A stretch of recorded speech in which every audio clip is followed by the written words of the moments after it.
Okay, go live.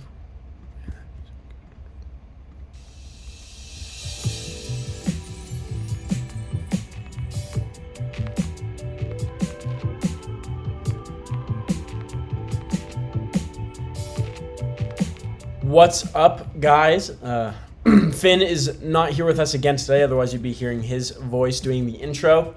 This is one of your hosts, A1 Groundwalker here, Aden, and I am currently joined by my one other co-host, Alex. I already know who it is. You know. Hey. I like that new part of the intro right there. Yeah, you gotta switch it up on them every Exactly. once in a while. That way they don't know what Keep you're them on their doing. toes. Right. So, we are missing Finn yet again. He's just been getting sick quite a bit recently, so we hope he is feeling better soon. And it'll be me and Alex holding down the fort again today. Alex, how you doing? I'm doing great, man. Where's Michael? That's a very good question. I've fallen off the radar with him. I'll have to get back on track. Right, man. We need to get Michael on here, bro. Now I'm committed. Yeah, exactly. I will DM him every day. Like, come on my podcast, please. I don't even know if Michael Cera has Instagram. It's a good question. I don't know. I will find it. His Twitter, I don't know. His LinkedIn, Twitter. I will find it. Okay, so we have some topics here today, as you guys can see, topics every week. And we're going to be getting into it. But first and foremost, Alex, why don't you start us off with some of your pickups you've been getting? Okay, let's see. I don't think I have. I think I just have one, right? I can't even remember the last time we recorded. Yeah, I think it's just one. Okay, so since the last time we recorded, I talked about how I pre-ordered a Cobra Viper, and he took 2 weeks to get here.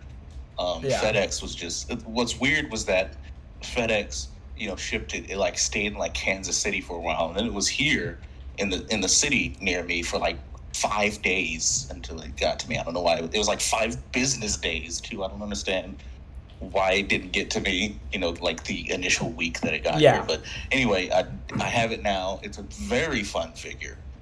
And if you've been following my Instagram, you'll see that I've posted quite a bit more photos than I thought I was going to take of him. I thought it was just going to be like 1 or 2, but I ended up taking 4. And yeah, he's pretty fun. He looks great.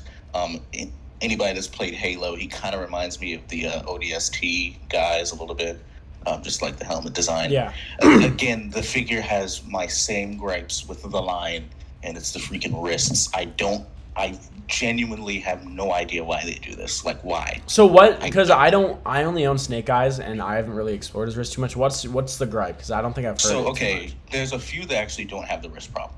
Okay. Cobra Commander, Destro, Snake Eyes, and Zartan that I own don't have the wrist problem.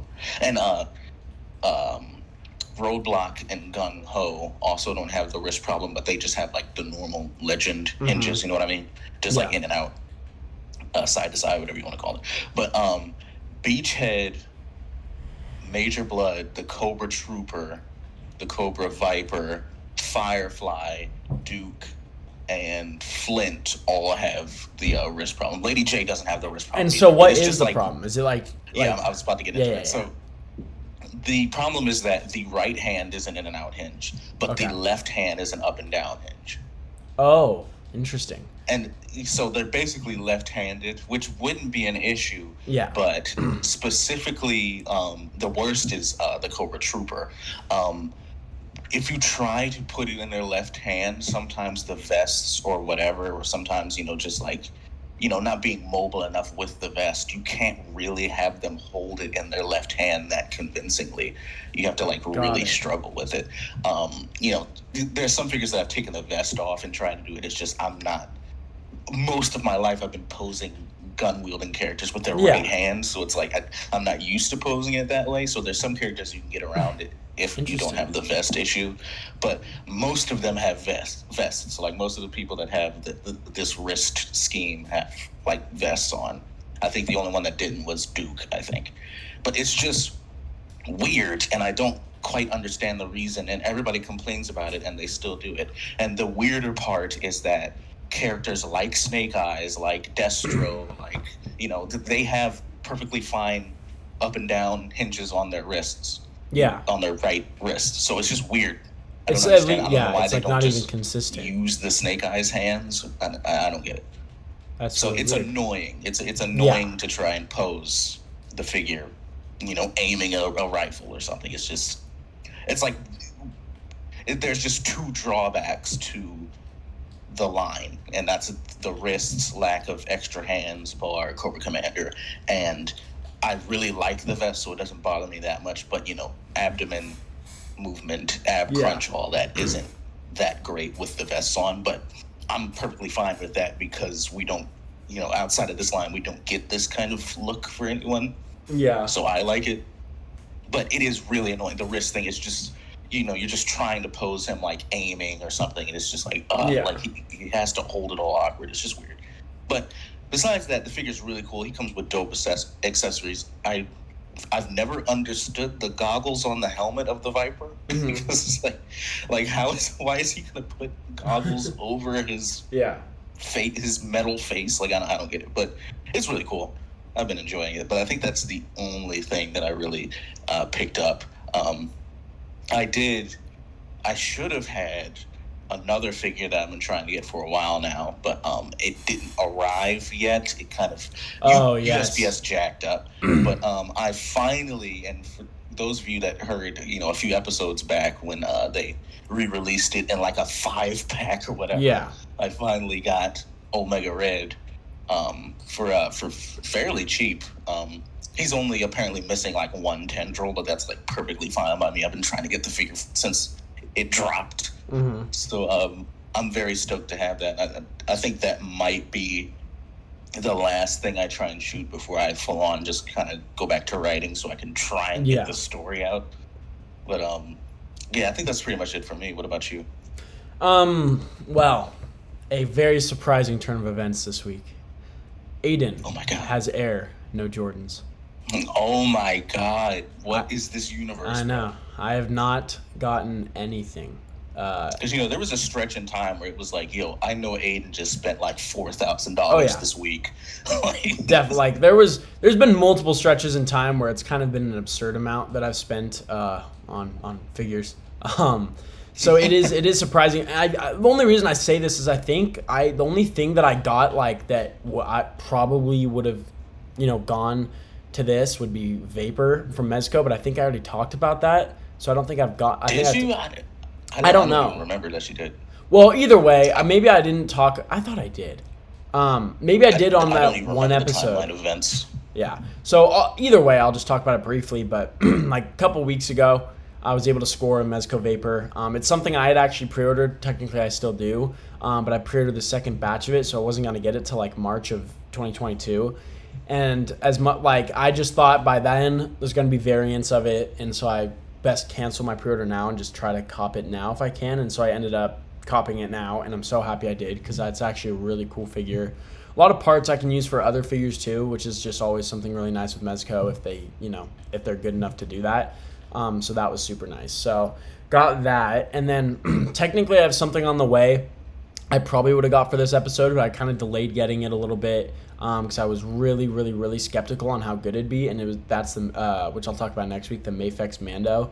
I was very skeptical. Boy. Yeah, Can someone explain to me the pink gun? I don't understand that. I don't understand. I don't understand it either. It should be brown. Like, is it like we don't want to put quote unquote guns in the like? I don't get it. It's so weird. Understand. I don't understand. It's weird. It's completely like doesn't work for it's just weird. So anyway, and the way the body worked and like looked kind of and the sculpt were throwing me off a little bit. So I was really skeptical on getting it after like we saw the images in hand, and so I held off from my shipping my pre-order for a little bit, and then finally I said, you know what, like I want to see, because I saw D Amazing's review, I saw a couple other people talk about it, and I was like, all right, I kind of want to see what this figure's like. And I love the Mandalorian TV show. It's probably one of my favorite series like right now, just like to watch when it comes on.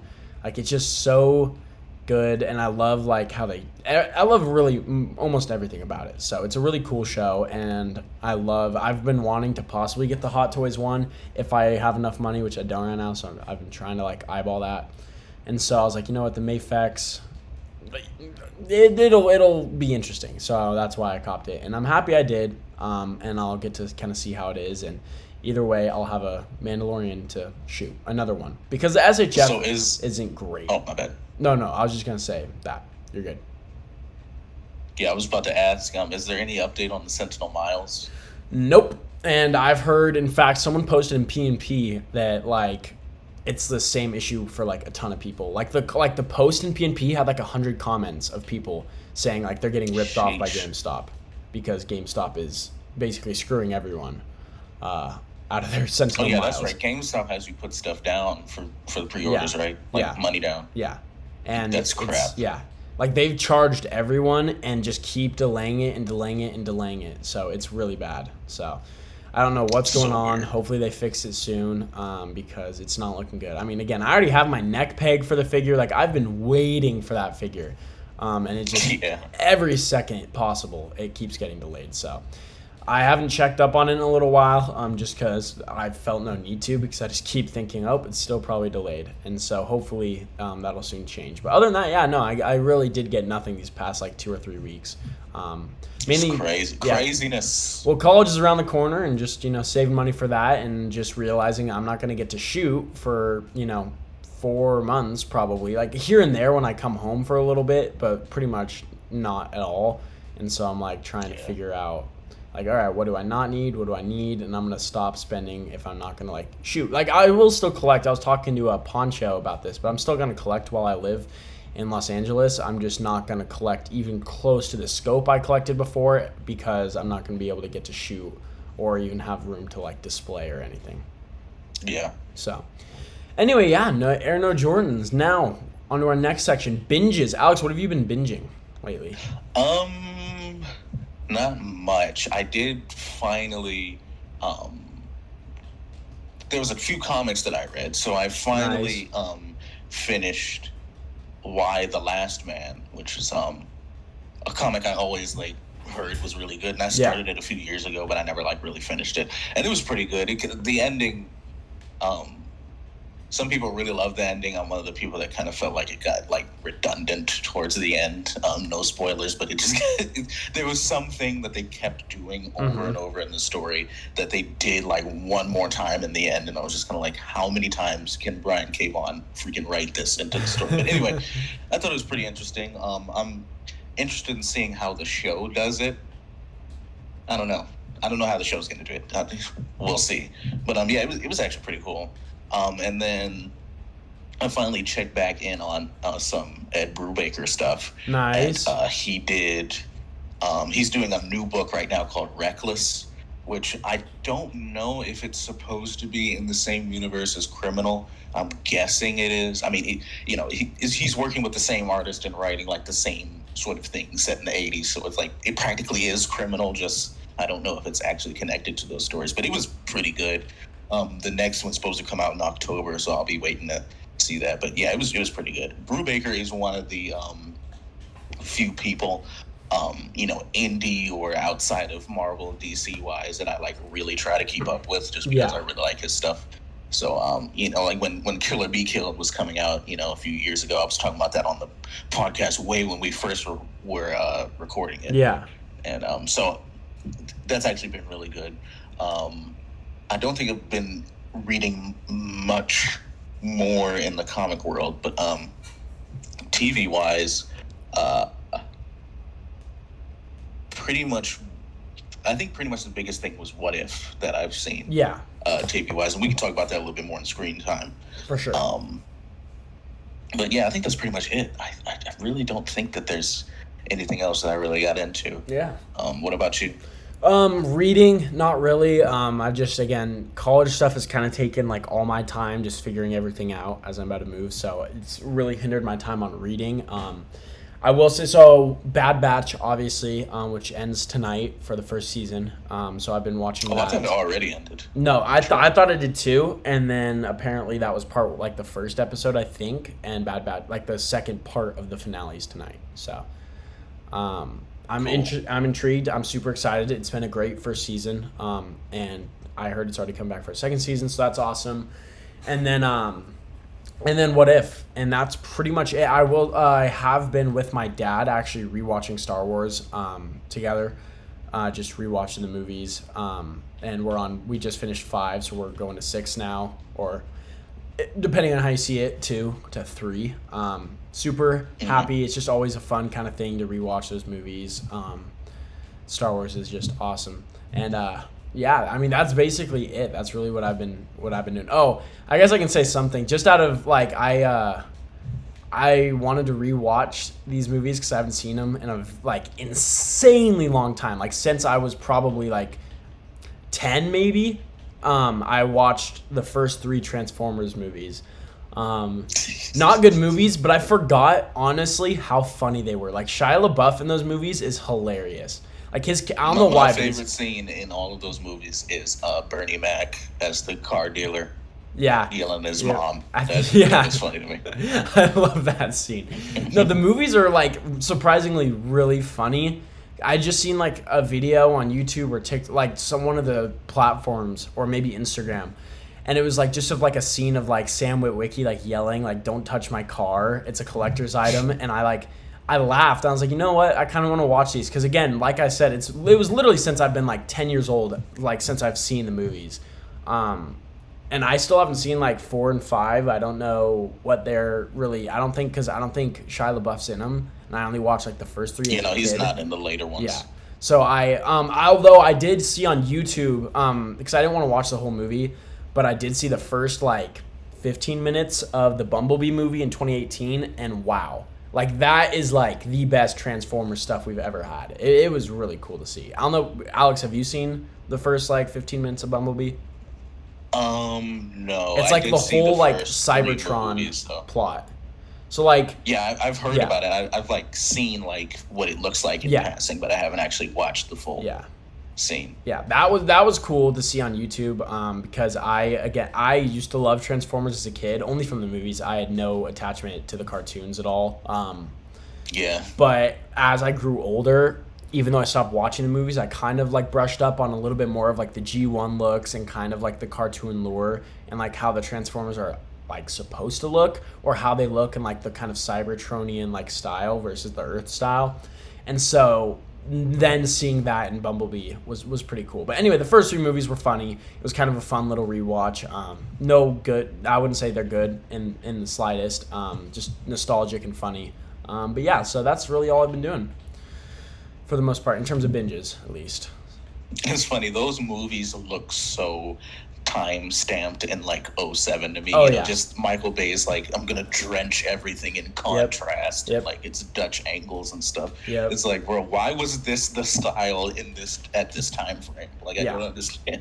It's definitely, you can like feel it with like Linkin Park and like all the explosions and just heavy, like you said, like contrasting colors and excessive like sweat, and it's so like it's definitely reminiscent. It's very much time stamped in that era, so it's pretty cool.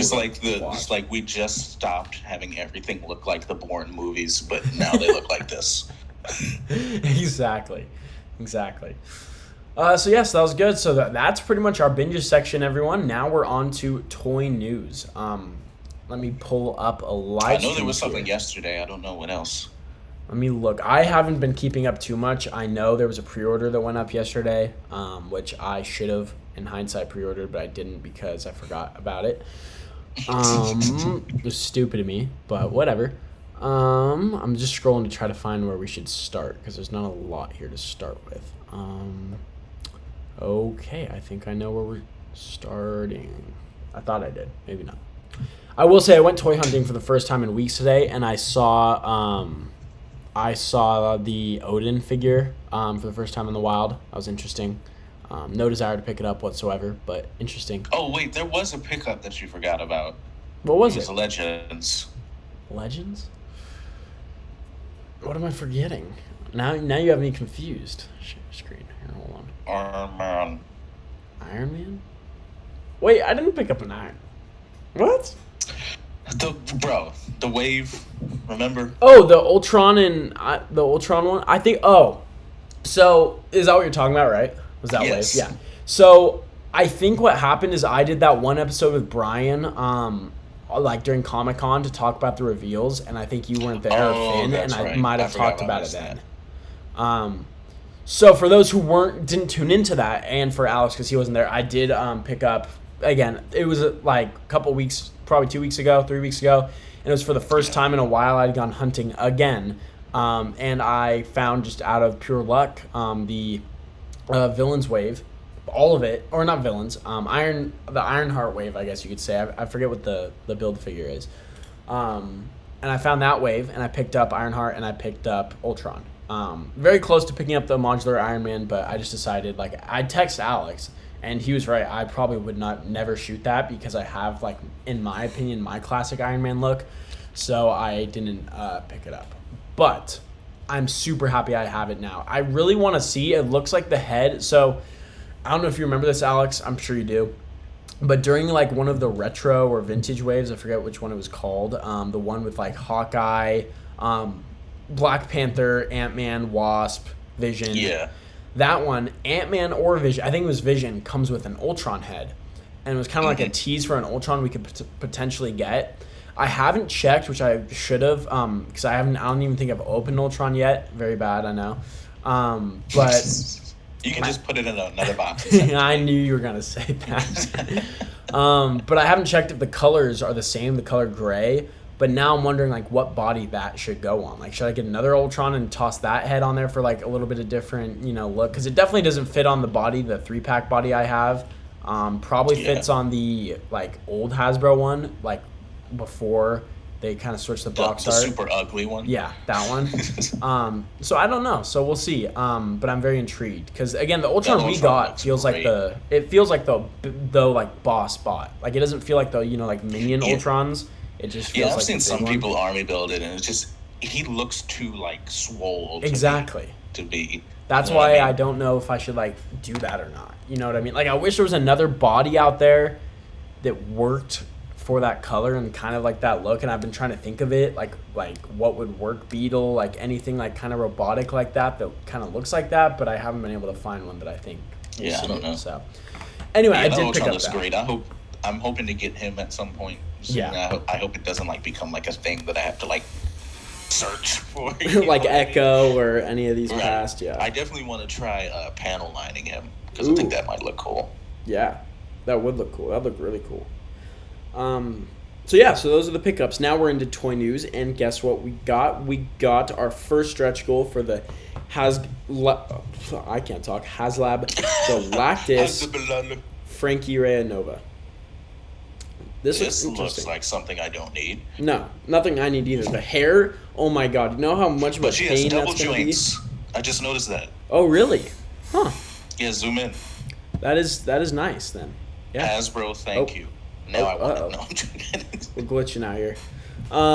That is nice. I'm still like the hair feels like it's going to be a big pain. I don't know. Yeah. They couldn't have done it any like other way, if you look at it. Like probably not. But it does look like it'll be a pain to pose. But if it has double joints, I mean that's nice. So for people who got Galactus, good for you.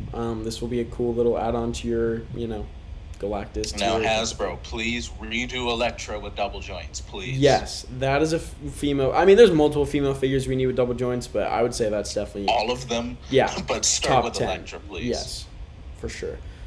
As we scroll up, you can shout out anything we see here, but I don't think there's really any. Oh no. We got the Suicide Squad figures here before we get into the wave that was released. Ooh, they look dookie. They do. I have no... I still, like, the Bloodsport looks nothing like Idris. Can we just start there? Like, who is that? Yeah, no, that figure was terrible. Terrible. Horrible. It's awful. So, this was announced on I believe, Pulse live stream on Friday. Hasbro. It was a new Fantastic Four-Wave. I don't know if they're calling it retro or vintage. I think it's retro. Very interesting box art here. This is called, we want to sell you Galactus. Please buy Galactus. Basically. I will say, if I'm saying anything, I do like these looks. Like, this is a good, I like this color scheme more than the current, I wouldn't say current, but, the looks they were rocking in House of X with the black, like the reverse kind of colors almost. I didn't love that as much as I do this. It's a very classic look. Am I gonna pick it up? I'm definitely picking up the Invisible Woman, just because I like this. Like, this is just kind of something you can use in shots that kind of works. You know what I mean? Yeah. To a degree. Human Torch, I'm on the fence about. If I get Human Torch, then I'll get the whole team. Like, that's the bottom line, because I do like these suits, but I'm not gonna just get Human Torch because, like, you can't get one and not get the rest. Then, like, you know what I mean? Maybe Reed. Reed's like the only passable one you could get and not get the rest. But the Thing, Human Torch, and Invisible Woman, you cannot get one without probably at least one or two more, or the whole team. Yeah, this wave looks fine. I actually like having this costume. It's just one. I hate that Johnny head sculpt. That's just not what Johnny looks like to me. He looks like freaking Randy Orton from WWE. I don't understand. I want to get the Reed just because I like the lab coat look. I don't need it. Like, I have the Walgreens Reed. I don't necessarily need it. The Thing, everything is worse. Yeah, it's progressively getting worse. It's like, I don't understand. Like, that head sculpt, the one with his mouth open, like, he looks like he's suited. Like, have you seen that one? Or he's just staring up with his mouth. It looks so weird. Horrible. And I don't understand why they're doing less shading and stuff. It's just weird. Yeah, I'm not a fan. The it's Invisible woman head sculpt, I don't hate as much as everyone else, but I'm not a fan. She kind of looks a little weird to me. But the villains, I don't really need High Evolutionary because, like, how the heck am I going to shoot him? But I kind of want Psycho Man. I've always kind of liked his, like, old school Kirby space techno look sort of thing. Yeah. Where's the? I'm trying to find a picture of. There we go. We'll go. Did you want High Evolution or did you want Psycho? Psycho Man. So I really like the way it looks. I kind of like his like space suit looking thing. I don't necessarily know if I'll actually get him, but he's kind of growing on me. I actually like the way that they handled it. He's not going to be very easy to shoot though because I don't exactly have a set that looks like one of those Kirby-esque spaceships. You know what I mean? Yeah. Where it's like 4 million details and it's like why all these divots and rivets in the ship, But yeah, it looks cool. This wave, probably not something I'm really going to go after hard just because I still don't have a full F4 team. Yeah. And to get, these members with the Walgreens Reed I have, it wouldn't look right. Obviously the looks don't match. And I wouldn't be using this thing anyway. I'd be using the thing I already have. And, it's randomness. I definitely want to get the previous Sues. Yeah. You know what I mean? Because I still want a suit. I'm just waiting on an actual head sculpt that I think looks like Johnny in order to, make a Johnny. Yep. This head sculpt just doesn't look like him. No, not at all. I mean, not even. I don't think this head sculpt's good in the slightest. It's really not. Right. But yeah, I think this is cool. It's just not something I really need other than Reed, just because I like Reed as a character a lot. So. Yeah, I don't. For that Johnny. I'm very much in debate just because, again, I like these suits. Like, they're classic. I like the darker blue. I like the white. I like the possibility. Like, Johnny, I don't love the head. Like, that's the one thing I still cannot get behind. And it sucks. Right. Like, they just have not done it. And the Flame On one, it's fine. It's just... I think I'd have to prioritize a regular Johnny over one that's on fire. Yeah. Imagine trying to light that with the rest of the team. It's a nightmare. Yeah. But I mean, it looks fine. The Flame On one looks fine. I like these colors. I'm not the biggest fan of this body for him either. He kind of looks a little too thick to me. Yeah. You know what I mean? Yeah. Yeah, I will say if for this Flame On Johnny, I do like it more, I think, than the color scheme we got previously. At least the head and the body are the same color, and I like this darker red because it goes with this art style that was done for this team. So I definitely like it. Again, we already talked about the Thing looking really weird. Sue's head I don't like. Again, the only one... Hasbro Pulse put up the Thing head with his mouth just open. I was like, why did you think that looks good? It literally looks like someone took a black Sharpie and just drew a line on his face. It's horrible. I don't understand. It's horrible. But again, for me, at least right at this moment, the only one I'm planning on getting is Invisible Woman, but I could see that changing depending on what else I get and seeing Johnny in hand and stuff. So I will say the way that they did this Reed, please give us a Hank Pym like this. You can still put on the body mold, have the Ant-Man costume underneath, but I still want I really want civilian looks in general for the heroes, but I would like, the lab coat people first. Bruce Banner, Reed, obviously. Yeah, we need a Bruce Banner. Oh my God, that's been we really need that in the making for a long time. Yeah, that would definitely be great. And the nice thing, like you said, now this is our second in a little bit of period. There could be more, but I mean the only two that come to mind for me lab coat figures are Moira, McTaggart, and Mr. Fantastic right now. I think so. I don't think we've gotten any other. I don't think at least recently. Not that I can think of. So hopefully this is the start of even more. Again, like you said, Bruce Banner, Hank Pym, Peter Parker, maybe Dr. Connors. That'd be great. Oh yeah, that would be cool too. Yeah. So that'd be cool. So definitely cool possibilities here. A 3-pack that was announced that I'm sure a lot of people are excited for is this XForce 3-pack. Finally, we get a cannonball with legs and a swappable explosion, what we should have gotten years ago. I like how that's something that's we should be happy about, is having a figure with legs. Yeah, right? It's absurd.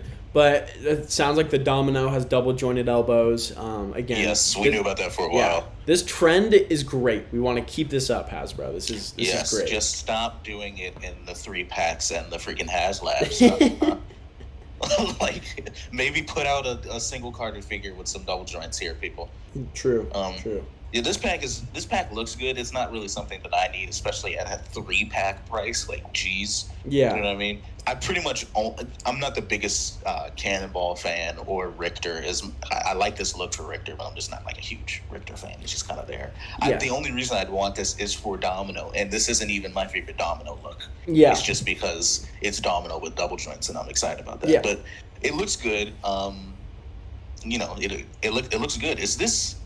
I don't think that this is. I think this is the Grim Reaper body on Richter. I think so. It's just too. Those arms look a little different to me. I could be wrong, and Maybe. I'm it's hard to tell. 100% sure that those are new boots. Those have to be new boots. I've never seen those before. I can't see the boots. Is there other? No. It's I can barely. I think see Hasbro Pulse has full pictures of. Let's see, Hasbro Pulse. Huh. Anyway, no, I don't think I'm like you, Alex. I don't think I'm gonna get this. These aren't the looks that I need. Sure, it's nice, but it's not something. Yeah, it's not something that I need to pay 3-pack prices for. That's there we go. Definite. Oh, those look definitely like new boots. Yeah, I don't think I've seen those before. No, those but look I think like the rest of it is Grim Reaper. I don't know about the arms. I wonder if it articulates at. No, I don't think so. I think those just cover the knees. Yeah. Yeah. But it's nice. I will say that the head sculpt for Richter looks great. Yeah, I mean, and I think, this is definitely a cool set. Instead of Cannonball, I want them to give us a penance. That's what I want. Yeah, I'm just happy though we have a full. Again, we shouldn't be happy. We should have gotten this from the start. But I'm happy at least now we have how a easy full would it have Cannonball. been to make the fire effect just clip on his legs? So easy. Or just his legs slip inside it. There was multiple solutions, and they just took the easy way out. Yeah. Yeah, it looks cool. The Domino definitely looks great. It's not my favorite Domino look, but she looks good. At least from these promo pics, she could have wonky eyes by the time the pack actually comes out. So I wanted to talk about this because I saw an image on Facebook, but this is a McFarlane picture of one of the Titans show Nightwings, and my God, just look at that horrible, non-existent articulation in the torso. It's literally a statue. I mean, look at this. What? 1, 2, 3, 4 points of articulation? Oh, maybe I guess up in the arm too, but this is terrible. The colors look cool. It might be a soft torso thing, maybe. I don't know. It looks so solid right there. There's not a little inch of movement. But I think the thing that's bugging me the most about McFarlane figures at this point is the hands. It just looks like toy hands. You know what I mean? Yeah. There's just nothing natural about them. They're just kind of give me stuff to grip. It just looks weird. Yeah, it's definitely... Don't get it. Nah, I wouldn't get it. It looks not good to me. So, this was the pre-order yesterday that I missed out on, which was the Mezco re-up of their classic Superman, which, in my opinion, looks amazing. I think Mezco did a great job. It's not even a competition. Horrible now. Yeah, horrible. Comes with a ton of cool accessories. Yeah, the suit really is what... and the head sculpt. I didn't love the head sculpt, but mainly the suit. Yeah, this head sculpt is definitely better, but I think the worst thing on the first figure was the suit. For sure. Easily. It was shiny and sparkly and glittery. He looked like Robot Chicken. Yeah, it was horrible. So this is, I mean, the amount of heads he comes with are cool. The suit looks fantastic, very classic. Cape looks good. A lot of different effects, different accessories. You got Starro in here. You got the Black Mercy creature right here that goes on Superman's chest. You got I don't know what this thing is here. And then you got more kryptonite type of crystal display here. That's the Phantom Zone projector. There we go. Thank you very much. You got the punching effects. You got the bullet effects. And then you got a couple different laser beam eyes, which again look fantastic. And a head with a light up function for his heat vision. Like this is fantastic. Yeah, I think this is cool. This is one of the best releases that they've done in a while. Yeah. I just don't need a Superman from them, a classic Superman from them. Yeah. With Mafex doing it. I still want to get the Mafex Superman, but to me, the Superman that I want from Mezco is Kingdom Come Superman. Yeah. Like that might be the one that, like, if both Mezco and Mafex did it, I'd probably side with Mezco. Yeah. Just because I don't necessarily need old man Superman to move that well, you know? Yeah, what I mean? of course. But classic Superman, I don't necessarily need cloth for classic Superman, especially if it just straight up looks like the Reeve suit. Yeah. True. No, but this looks good. This is not a bad release from them. Like this. No. This looks really good, and the accessories are the biggest selling point to me. For sure. These are very unique, and you're not really going to get them from anything else, especially not McFarlane. You'd probably get another Batman as an accessory if it was exactly. If it was exactly. But yeah, it looks great. The cape, I kind of would have liked the cape to have been a little longer. Yeah, it looks a little short to me. I see that. Maybe, if I'm nitpicking, but yeah, it looks cool. Yeah, I definitely. Again, like the body looks good. Everything's pretty much an improvement. I missed out on the pre-order for this yesterday from Mezco directly. I mean, there's plenty of places I can get it, and I definitely think I'm going to because this will probably end up. I love the Mafex one. I own the Mafex one, but it is a little bit lackluster in accessories.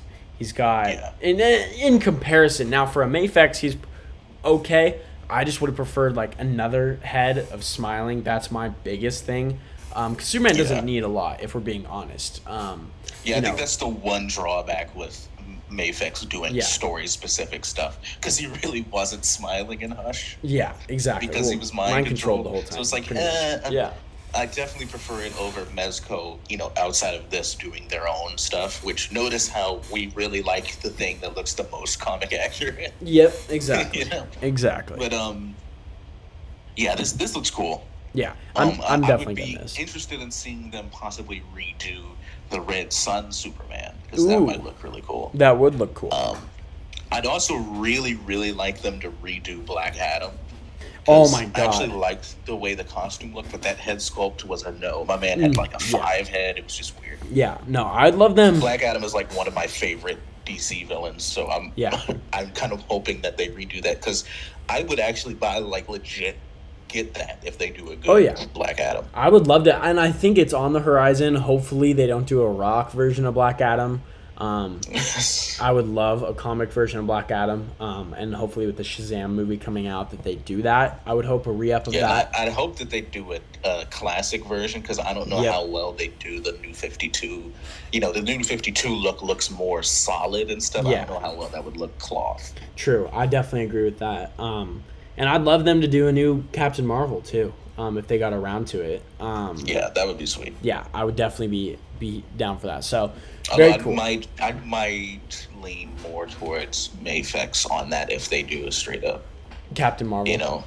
Shazam Captain Marvel thing, because it'll depend on how both of them would look, For me, it'd depend on how they'd move. Really, mainly Shazam, because I feel like Black Adam would lend itself a little bit better to the cloth side. But as long as he can sit and exactly, stuff, I think that would be fine. Yeah, like for me, Shazam's got to be able to do some stuff. Like, and I could see like the thing with Mafex is I could see them just doing like the hood and then leaving the whole body plastic, and I'd be okay with that. But for me, I would definitely think that Black Adam would probably more likely than not need like the whole cloth, deal from that would definitely be be best unless it looks garbage. Yeah, it's like, exactly. okay, well, I'll just get the big things if they do what, you know what I mean? If they do it, exactly.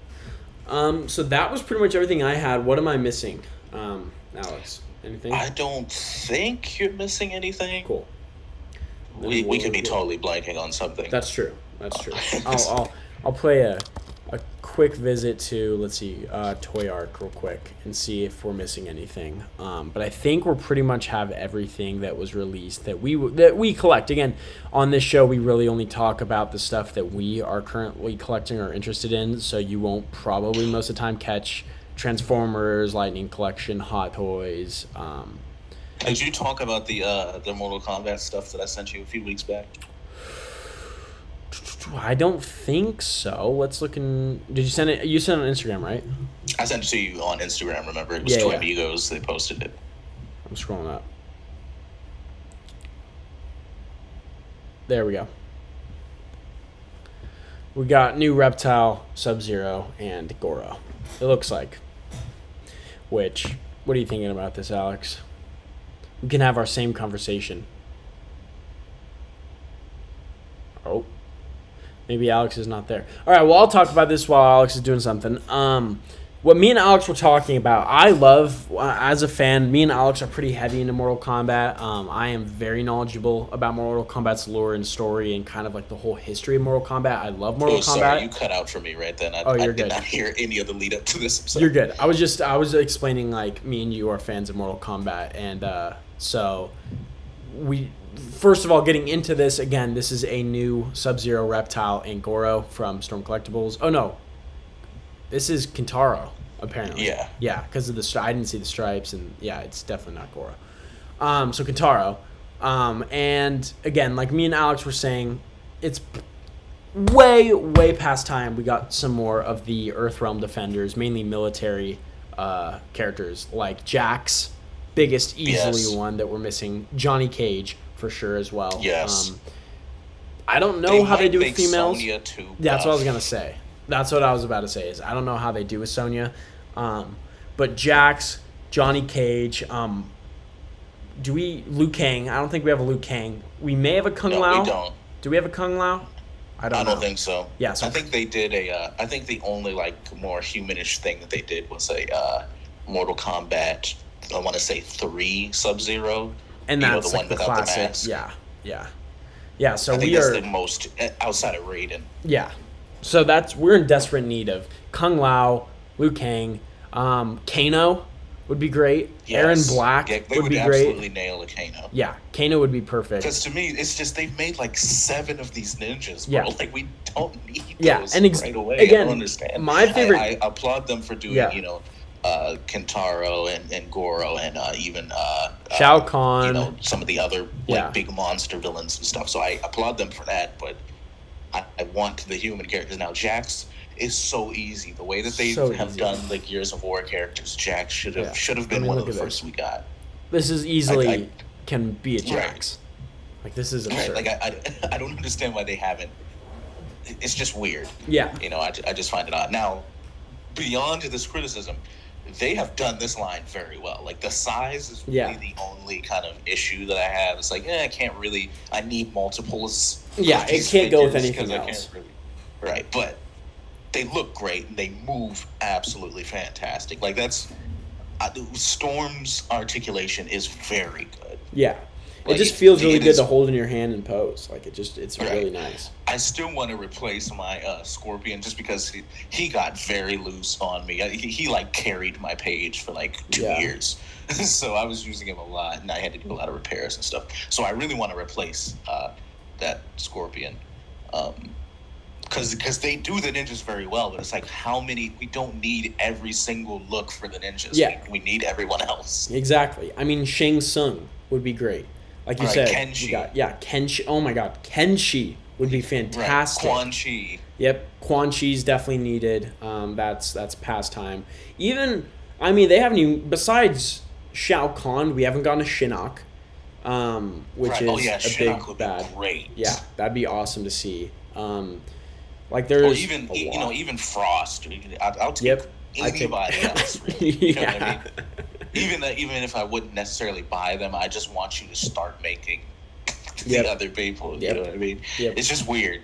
It definitely is. And there's so many they can choose from. I mean, so many. Yeah. I don't even know. The younger characters from X. I don't know how well they do Jackie Briggs, but I'd take a Jackie Briggs. I'd take a Jackie. I'd probably take a Cassie.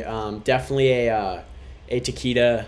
Absolutely. What's the archer who's Kung Lao's like great nephew? Oh my god, I'm so blanking on his name. That's the only one I can't remember the name of. It's Kung something, but it's not Kung Lao. It's like Kung something else. Damn, I can't remember. Well, it's been years since I played X. It's been a while since I played X, and that character. I was a little disappointed that there weren't many of the X characters that carried over. I found that no, and apparently 11. In like the crypt in 11, apparently Kenshi is dead. It's like an Easter egg. I don't know for sure. I love Kenshi. I'm upset, and apparently Quan Chi is who killed him, but Quan Chi's already dead in X, so I don't understand. That's what it was. Or no, Shang Tsung. Sorry, Shang Tsung. That's who apparently killed him, but I don't understand that because Shang Tsung's supposed to be dead. It's very interesting. So yeah, I would definitely take a Kung Jin. Yep, that's who it is. Yeah, Kung Jin. Man, there's just so many that characters that even from 9, like 9 is basically, again, for those of you guys who don't know, 9 is when like the timeline's restarted and basically plays through the events of like 1, 2, 3. How would they do Aaron Black? That's what I was saying. Aaron Black would be great. I don't know how. Like it'd be very interesting to see, but just looking at that Sub-Zero body, I could see like an Aaron Black like on that type of like bulk, like. It would, or even it'd be cool. The way that they're doing the monsters, I think they might be able to do a good Ferrator, although that might be like $200 for those. Oh, Sindel. That would be cool. Oh my god, I love a Sindel. That would be great too. That would be great. Oh and my god, Devora. Yep. Obviously, yeah. Yeah, there's just so many that they could do that would actually be really cool. Yeah. And I forgot that they already did the cyborgs. Oh, they've even done the cyborg ninjas, and we still don't have any other characters. Even like weird. They've done that. Let's see. I'm trying to think. I don't think they'd ever get into like any of the print like Jade, Melina, Katana. I don't think we'd probably see those for a while. Yeah, they'd have to nail one of the female characters and then just like keep using that body. Exactly. So, one other one I'm thinking of that comes to actually, yeah, I think only one because have they done a Baraka? I think they have. Yes, they have. Yeah. So Baraka's like they've basically done the Outworld like bigger bads and like just kind of like what's that race of what Baraka and Goro are? Katana totally leads them. on. Yeah, I'm blanking on the name too. But they've done most of those. But the one character that I think we forgot that I'll just throw in here real quick. Actually, 2. Nightwolf. I'd love to see a Nightwolf. Yes. That'd be great. And Cabal. Those are the 2. Oh yeah, Cabal they would absolutely nail. I think Cabal. Kotal Khan would be pretty easy for them too. Yep. I think. Yep, I'd love a Kotal Khan. Yeah. I freaking hated Kotal Khan in X because he was like the hardest character to use in X. I freaking hated him. He was so slow. I don't like his size at all or his slowness, but I do like Kotal Khan's like character. I feel like that'd be really cool. I thought it was a dope character in the storyline. So. Devora, that'd be interesting with like the. Yeah. I said that earlier. Oh, you did? Yeah. That'd be cool. All right. Yeah, there's just so many that they could make that would be interesting. I would love that. Garrus from the new game. Yep. The newest game. Yeah. There's just like a ton. It's just. There really is. They haven't done them, and it's like, why haven't you done any of the other? There's so many opportunities. How many years are we going to get ninjas? It's like, and that's what we've done. We've just been getting ninjas. Yeah. And sometimes they've been repeats of the same look and re-releases. Like, we've gotten this reptile before, but this head sculpt is new. But we've gotten this exact body before. And I think we've gotten this Sub-Zero body before, too. So, come on. Just branch out a little bit. I don't know, like, if licensing is an issue or they just don't want to, like, get into the other characters. But if you do, I'm telling you, people will buy them up so quickly because I love Mortal Kombat. I would definitely get any of the ones we listed. I'm just glad that even though that they're doing this and it's annoying that they're not doing like Revenant versions of the characters. Oh my, yeah, no, like we were saying, if they did a Jax and like the first Jax they released was the Revenant Jax, I would throw hands. I would be so upset. Or honestly, any Revenant version of any of the characters, like right off the start. Yeah, pretty much. Like the only one I'd take, and he already is a Revenant, like for a long time, is Scorpion. Like that's it, because he basically is a Revenant until he's like resurrected eventually. But, like, that's just Scorpion's look. So, like, that's the only one that we need. There's no other Revenant that exists that looks better or we need before their, like, OG alive counterpart. So. I will say the only ninja that I actually still want, although they've made him already, it's just a different costume. I would like a Mortal Kombat 11 version of Noob. Yep, I was about to say Noob Saibot's the only one, besides Sub-Zero and Scorpion, that I want. Yeah, because, I mean, they've already made him in the classic look, but I kind of like the different look that he's had in the more modern games a bit more. Ermac, I also like the Mortal Kombat X version of Ermac a little bit more than the classic version. Yeah. But yeah, I mean, we could go on all day about exactly. Mortal Kombat's a rabbit hole. Yeah. Yeah, it's because they've gone pretty deep with the not as deep as some would like, but with the Street Fighter stuff. Yep, they have. Granted, I prefer the SHF Street Fighter stuff. I still want to get Sagat. I still want to get Sagat. Yeah. Even though he's a little short, but Storm has gone, a little bit further with that stuff than they have Mortal Kombat over these years that they've just been doing ninjas. Like it's been years and we're just getting ninjas. I don't understand their reasoning for any of this, but yeah, I just figured we'd talk about that a little bit. No, yeah. Before we move on, because basically that wraps up toy news, I want to talk about our chat real quick because I have not been paying attention and there's a lot we need to kind of catch up on real quick. So, first, Brian was calling Finn a bum. Second, he says that Michael Cera does not have an official Instagram upon my research. So his LinkedIn, I'm gonna find exactly. We're gonna find other modes of communicating. And then Brian was saying for the Mafex Mando that the pink was actually accidental, and once you remove the pink, it's silver underneath. Very interesting. How do you accidentally pink a blaster? It's so weird. It's crazy, but very interesting. And so, let's see. Mario jumped in the chat and said, "Can't stay, got to go back to work, but what's up, fellas?" He said, "Alex, your shots have been fire lately." And then he said, "Aden, keep doing you, bro. LOL."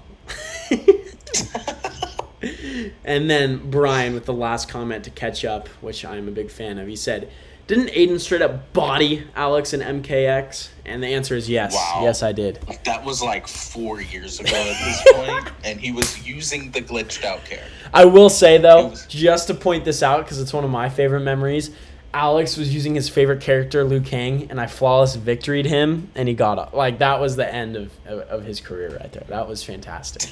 I love it. With Scorpion. With the most broken character. That is true.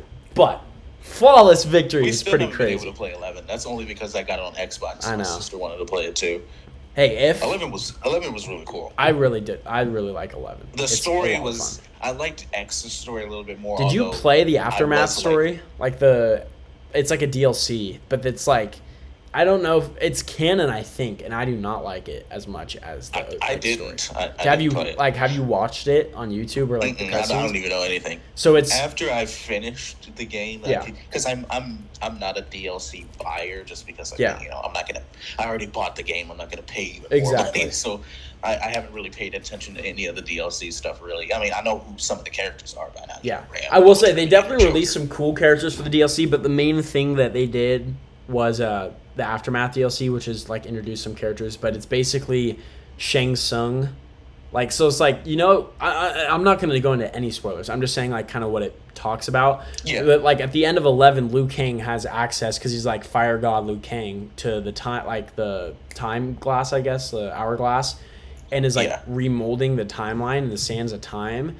And so what happens in Aftermath is it takes place like as he's doing that, Shang Tsung, Nightwolf, and Fujin, I think, all come out of like this portal and talk to Fujin would also be really cool in Storm Collectibles, but they all come out and tell Liu Kang not to do this because the Kronika's crown was destroyed and you need that to actually do it. And so they go back in time again, but this time you're like Shang Tsung, Fujin, and Nightwolf, who weren't in the original game, and Shao Kahn and Sindel. So like now it like adds those characters to play as. And so like that's what Aftermath is, and it ends in a really weird way that like whether it's a good ending or a bad ending, I don't really love it. And so I don't know what they're gonna do with the next game. Because if you choose the good ending, the timeline's in a really weird place. And if you choose the bad ending, it's also in a weird place. So I don't like. I'm really curious to see what happens next. What's funny is, as much as we love Mortal Kombat, the story makes zero sense. No, it's all over the place. It's like so. It's like it's easy to follow if you like watch a video or just kind of like know it. Like it basically from Mortal Kombat 1 to Armageddon, there's a set timeline, and then Mortal Kombat 9 when it goes to NetherRealm Studios basically says nope, like psych, we're just restarting the whole timeline from like literally the first game. It's basically like how they rebooted the Star Trek movies, like how there's like future Spock from a different timeline. Yeah, so they just restart the whole thing. And it's so convoluted it really most of the time, but I still enjoy it. It's just like 11 just kind of annoyed me because it was like, this feels like it was written by like wannabe Warner Brothers writers rejects. Like I wanted to go in Hollywood, but now I'm writing this. Like it was just so. It was a lot of over the place choices. And now I'm curious because I didn't know anything about Aftermath. Or all I'm going to say about Aftermath is I think they've rebooted the timeline again, and that's why I'm like... and it's even further back now than, like, this events of Mortal Kombat 9, which is, like, the events of Mortal Kombat 1, really. So that's why I'm like, I have no idea, like, what is going to come out of the next game. Yeah, and that was what really annoyed me about 11 was that it was like they basically were just trying to find every excuse to just have the younger version of the characters there playable. Yeah. It's like, yes, so it's the old guys and the new... It's like, what? Yeah. Really? Yeah, I did not like this. I didn't like how the timelines were merging. Like, I didn't also love Kronika as a big bad. It just wasn't like... Yeah, Kronika being added is like, I've been in control the whole time. Yeah, it's like, it bothered me. Because I'm like, Shinnok was always a big bad. Quan Chi was always a big bad. Shao Kahn was always a big bad. And I'm okay with introducing another one, but like kind of ground it in like the reality of like either Outworld, Earthrealm. It can be anywhere, but like keep it in the magic type of like big bad verse. But don't go into like this whole different like, oh wow, there's actually someone controlling all the time this whole time. Like it just felt like really like we're doing like you're just... I will say the best part that they did in 11 was when Raiden saw all the timelines of him and Liu Kang fight. That was dope. Love that. I loved that. That was cool. Was like the one good part of the whole thing. And Fire God Liu Kang. That was cool. Oh yeah, Fire God Liu Kang. Oh my god, I love that character. I grinded so long to get that skin playable for Liu Kang. I can't even remember if I got that skin or not. It's been so long since it's been a while. After a while, exactly. Fighting games are one of the few things that I drop. Well, I mean, you know what I mean? I'll eventually like come back to it for like a day or two to kind of like refresh. But then again, I'm gone after that. Like I haven't played Injustice 2 in a long time or Mortal Kombat 11, but occasionally I'll like hop on and be like, all right, I'm gonna run like a little bit of it, but then I just get off. Like the story is fun, but that's it's so easy to not go back to it for me. I mean, I do go back to it every once in a while, but it's so easy to not go back to it because the muscle memory sometimes is like totally gone with the moves. And then you just get clapped. It's like, oh my god, I'm garbage. Yeah, but one like... And then it's like a month later, and it's like, okay, now I'm like really good at it again, and then I'm garbage after I drop it for like 2 days. It's like so weird. Yeah, once you get the muscle memory back, I mean, it is so like OP. It's crazy because again, if you play I don't think I can ever go back to X because the speed of X and 11 are so different. They're like, so X different. Is way faster. That's what bothered. Like when we switched, I think me and you literally texted each other about that. Like, hey, this is gonna be like this is way slower. And it definitely took some getting used to. It's smoother, but it was a lot slower. It's way smoother. You can definitely get it to Mortal Kombat X speed, but you have to have been like doing it for like a month. You know what I mean? Like, exactly. Oh yeah, every day I when I'm playing video games, it's Mortal Kombat 11, and I'm learning all the moves again. Yeah. So it's like it was way slower. Yep. But nothing is slow for the tournament guys. Have you ever seen those Mortal Kombat tournaments? No, I have not. Those you have to like. If you like want to get into Mortal Kombat again, that is like super inspiring because they're moving at freaking light speed. Really? And there's some guys that are actually I mean it's like any moment that you've ever felt like you were good at the game, you were not good at the game. When you see the freaking tournament people, they are like ridiculously good. Like it's like how can you hit the buttons that fast and the controller registers it? That's like insane. It doesn't even make any sense to me. But yeah, those are super cool to watch if you're like ever playing it because it kind of gets you like pumped up to kind of like get better with certain combos and stuff. But going back to Storm, please at least just make Drax. Like, can we start with Drax? I mean, not Drax, excuse me, Jax. Yep. Jax is definitely Drax. needed for sure as the first of many. Yeah. Of a lot. Yes, exactly. All right, cool. That's toy news. Let's get into screen time. What do we got? We have some stuff that's kind of from the past few weeks that I've just kind of saved so we can gloss over it a little bit. Let me just pull up my notes here. Okay, so I don't think we talked about this last time. I don't think we talked about this. So, Marvel has picked a director for the Blade movie. I don't think we talked about that, right? No, I had no idea about it either. Yes, his name's Bassam Tariq, I believe. Okay. He's, Marvel kind of has this obsession with kind of getting indie directors to do stuff. So, he directed this movie called Mowgli. It was a Riz Ahmed movie, and it was about a rapper, I believe. I haven't seen any of his movies. I hadn't even heard of the guy beforehand. Interesting. I'm hoping that he does a good job. Yeah.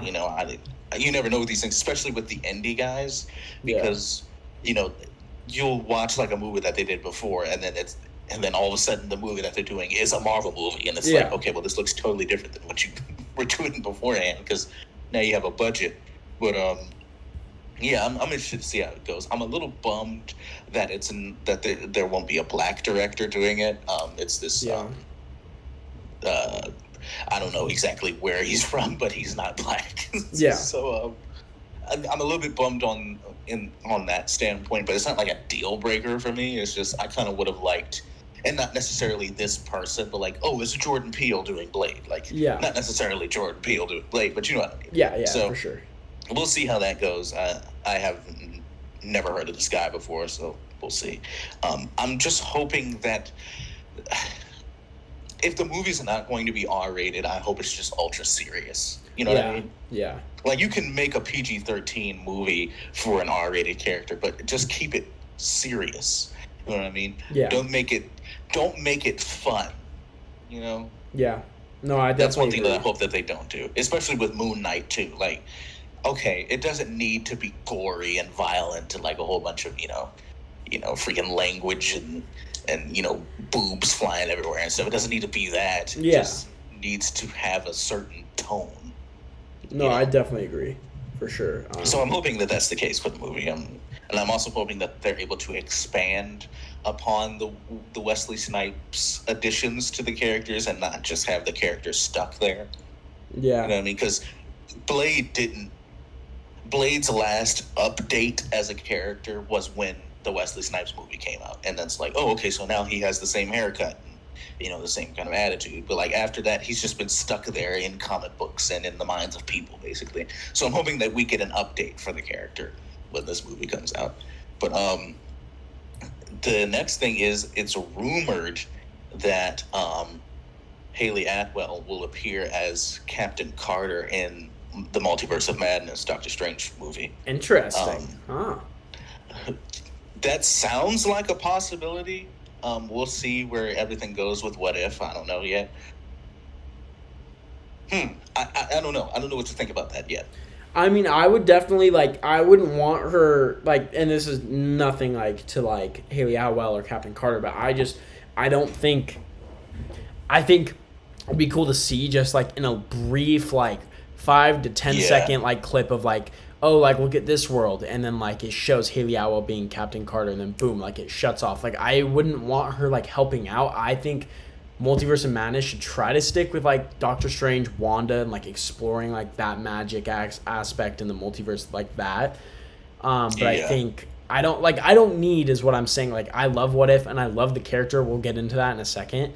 But I think just, a brief cameo in the movie would be better than, her being a character, which from what it sounds like, doesn't sound like that's what it's going to be. It sounds like it would be a brief cameo, which I'd be all for. Yeah, it's the only reason I'm iffy is that I don't know, the way Agent Carter, Peggy Carter, whatever you want to call her, is in the movies currently. I wouldn't want to change the view of her to be, I don't know. It's a little weird. If it's just a cameo, that's cool. I don't know. I find it a little bizarre to go that deep into it in Doctor Strange, you know what I mean, with the multiverse stuff. Yeah. Like, okay, now we're seeing so much of the multiverse that we're seeing Captain Carter. Like, that's totally unrelated to seemingly what's happening in the movie. But we'll see. That's interesting. The next rumor, which I do not believe, I refuse to believe, and you will not get my hopes up, you freaking morons, is that Kingpin may appear in the Hawkeye series. Bro, come on. No, there's no way. I refuse to believe it. Yeah, I can't. I refuse to believe. Shut up, everyone. I refuse to believe. The reason it got even more traction is because someone reported that, and Vincent D'Onofrio liked the tweet that reported that. Oh my gosh. But I refuse. No. I can't. That's not happening. Yeah, it's not happening. First off, let's just say that it does happen. It doesn't make any sense. No. Kingpin is supposed to be in prison. What the heck is he doing with Hawkeye? It doesn't make any sense. No. Anyway, we're not talking about that anymore. Yeah, I don't even want to consider it as a possibility. Right. If it does happen, though, I mean, which it won't, but if it does, then I would be very hyped. Regardless of whether or not it makes sense. Yeah, I would be so excited. Anyway, let's not talk about it. Exactly. So, we finally got a release date for Hawkeye a couple weeks ago. It'll come out in November 24th. Seems like a long time to me, but you know, that was my. I mean, it still technically is at this point my most anticipated of Disney Plus shows because of the Matt Fraction stuff. Yeah. Because I've been wanting more Hawkeye. I feel like Jeremy Renner wasn't given enough in any of the movies, bar maybe Endgame. Yeah, I definitely agree. You know. Yeah. I mean, we didn't necessarily need that much Hawkeye in Endgame, so I think he actually got a considerably decent amount of screen time and importance in the story and stuff. But beforehand, it was just like they kind of just not really using this guy that well, you know. Yeah. Especially Jeremy Renner's acting ability and stuff. So I'm eager to see that, and I'm kind of excited for it. Especially, I'm eager to see how they do Kate Bishop and stuff like that. And additionally, it's rumored that. Well, not even rumored, it's kind of basically confirmed at this point that Yelena from Black Widow will be in the Hawkeye series. That'll be cool. That'll be really interesting to me. I guess we will get into spoilers just so I can kind of make this point, but I don't necessarily know how she feels as if Hawkeye is responsible for Natasha's death. Yeah. Like, I don't see how you make that distinction. I don't even understand how what's her name? And again, this is getting into a little bit spoilers, like how Valentina says like or knows that like Hawkeye had any relation to Black Widow's death. Yeah, because one thing that we don't know, and this kind of slightly irritates me about Marvel movies, is like a little bit more of a civilian perspective. That was kind of why I really liked the first couple episodes of Falcon and Winter Soldier. But we don't necessarily know how much the world was briefed on what happened during Endgame. Like, I would like to know, how much do they know? Exactly. Like, they know, you know, certain characters fought to save the world in Endgame. Like, do they know how? Do they know who briefs the people on what happened in that situation? Exactly. Because, you know, the very first Avengers movie, they didn't need to be briefed. It was happening for the world to see, you know, but like half the world was gone in Endgame. And, you know, in Infinity War, how were they briefed on even what the heck happened? Yeah, but like they were briefed because like we heard like Thanos was name dropped all the time in civilian talk. Like, and even like you said, like in Falcon the Winter Soldier, I wouldn't say WandaVision, but definitely Falcon the Winter Soldier, like Thanos, the whole battle, like final battle, a lot of stuff was name dropped. Even in Far From Home. So like people know. It's just like you said, like to what extent do we know like what they know? You know what I mean? Like it's like what do they know? What do they know is the real question. Do they know like specifically that Hawkeye and Black Widow went to a planet in the past and she sacrificed her life for them? Exactly. Like, do they know that? Or do they know that she just died in order to get the like? I'm curious about that aspect. And I really would like Marvel to implement that stuff more. I even wanted way more of it than we got in Falcon and Winter Soldier. Yeah, because I don't know why, but I really want to know what is it like to live in this world with these superheroes. You know, insurance has got to be crazy. Yeah, What is it like? How much do these people know about this stuff? Yeah. So that's something that I would like to know. Like, how does she feel Hawkeye is responsible? Yeah. We don't know yet. It could just be, Valentina just, stirring the pot. Messing with, right. Yeah. But even then, it's like, why is she stirring that pot? Yeah. I'm sure we'll get that information, but, of course. It's just weird. No, I definitely agree. The next bit of Disney Plus news we got, so some concept art, I'll send it to you on Instagram. Maybe. Cool. Some concept art of Miss Marvel surfaced online, and this has me very worried. And it's rumored that this is the case, and it has me extremely worried. She seems to have some sort of energy construct over her arm. I see that. And here. Let me show this. it seems to me like she's going to have some sort of energy projection power instead of her stretch powers, and that very much irritates me. Yeah. The thought of that. I'm hoping that this is an addition to her powers. That's what I'm hoping as well. Like, really hoping. Because if it's not the stretch power, what's the point? Right. The stretch power is cool to me. I actually like to see that. Yeah. And it can't be a budgetary concern for them to not do that, because it's a freaking Disney Plus show. They got billions of dollars. And, look at WandaVision. Yeah. I mean, look at Mandalorian, look at WandaVision, look at Loki. I mean, it's not a budget thing. It can't be. Right. So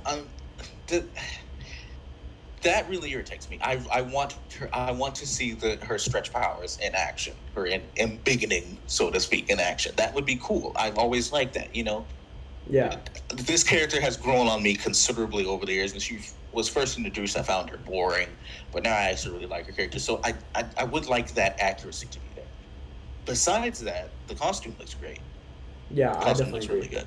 Yeah, the costume. That's pretty much how it looks. I'm guessing. You can see on the first slide. That's pretty much how it looks. Yeah. But that bothers me. I'm also wondering, is she going to be Inhuman in the show? I don't know. That is a good question. I don't know if they want the stench of the way they've handled Inhumans in the past to be on the show. Maybe they'll say metahuman. This maybe, worries me. Yeah.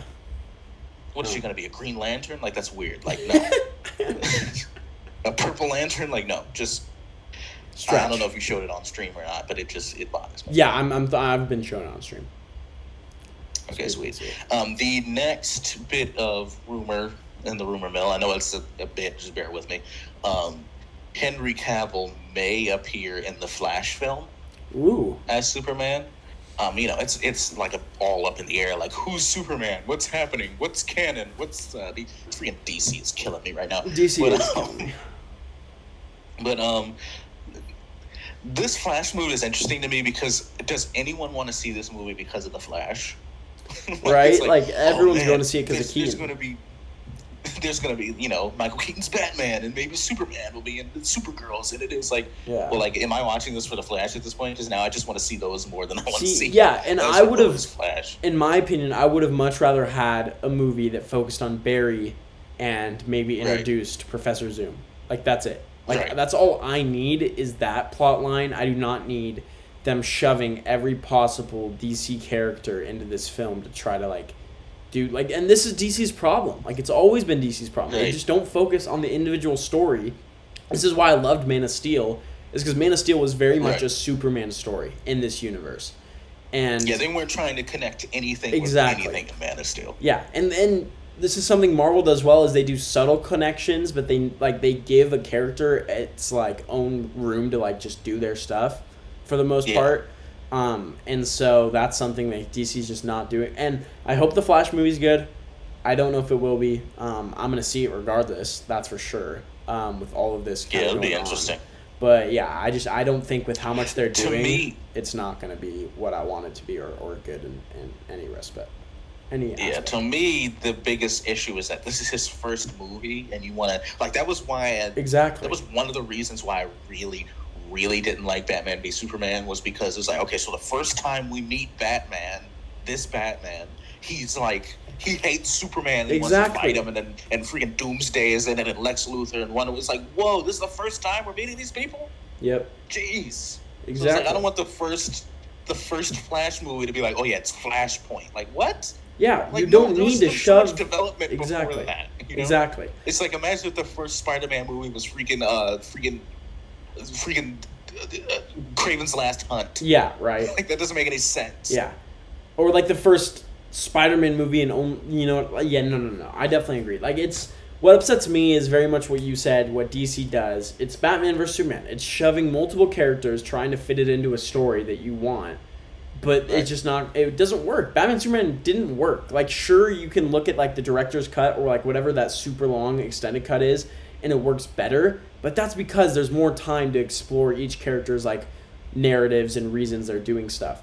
But just give them their own movies. Yeah, like, that's all you need. I still, in regards to Batman, I still really dislike that movie because, everybody, I mean, most people, besides the people that actually really love the movie, which I still don't understand, people don't like the whole murder bat thing that he was in the movie. Yeah. And I actually, as much as I really dislike that, as the years come away from it, I think that actually would have been okay if we already knew this Batman before he was murdering people. Exactly. That's what I needed. Like, I mean, right, because like if we had an intro, if let's say everybody's theory that he started killing people after Jason Todd died, what if we saw that before Batman v Superman? Yeah. Then we have emphasis for what he's doing.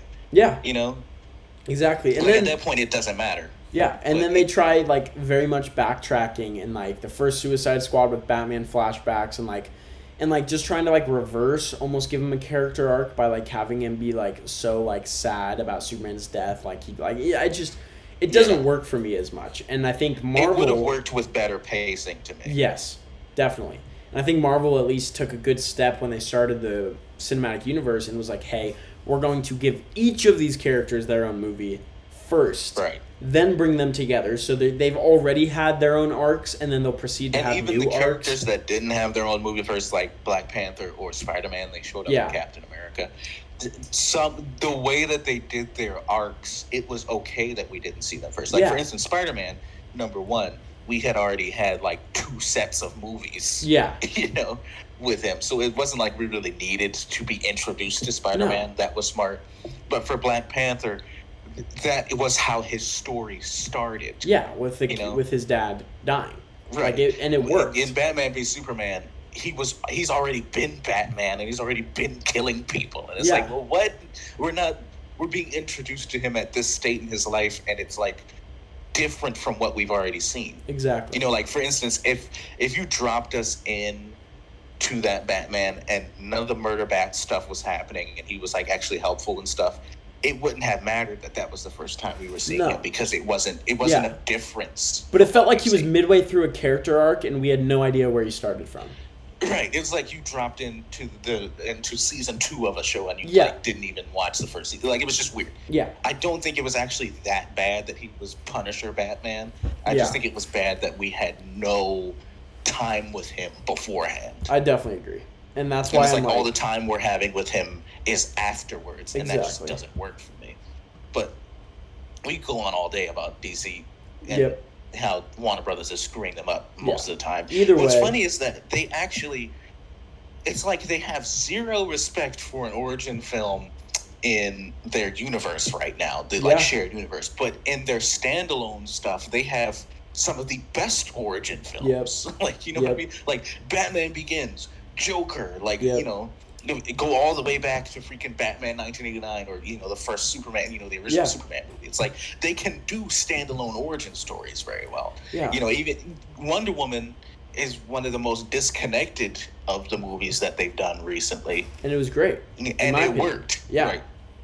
So to me, it's like, how can you do origin films well in this kind of area, but in your shared universe, it's like, we're going to slap everything. It's like every movie is Age of Ultron. Yeah, we're going to slap everything in one movie and just, like, see how it goes. It's just weird. Yeah, so Flash, I definitely agree.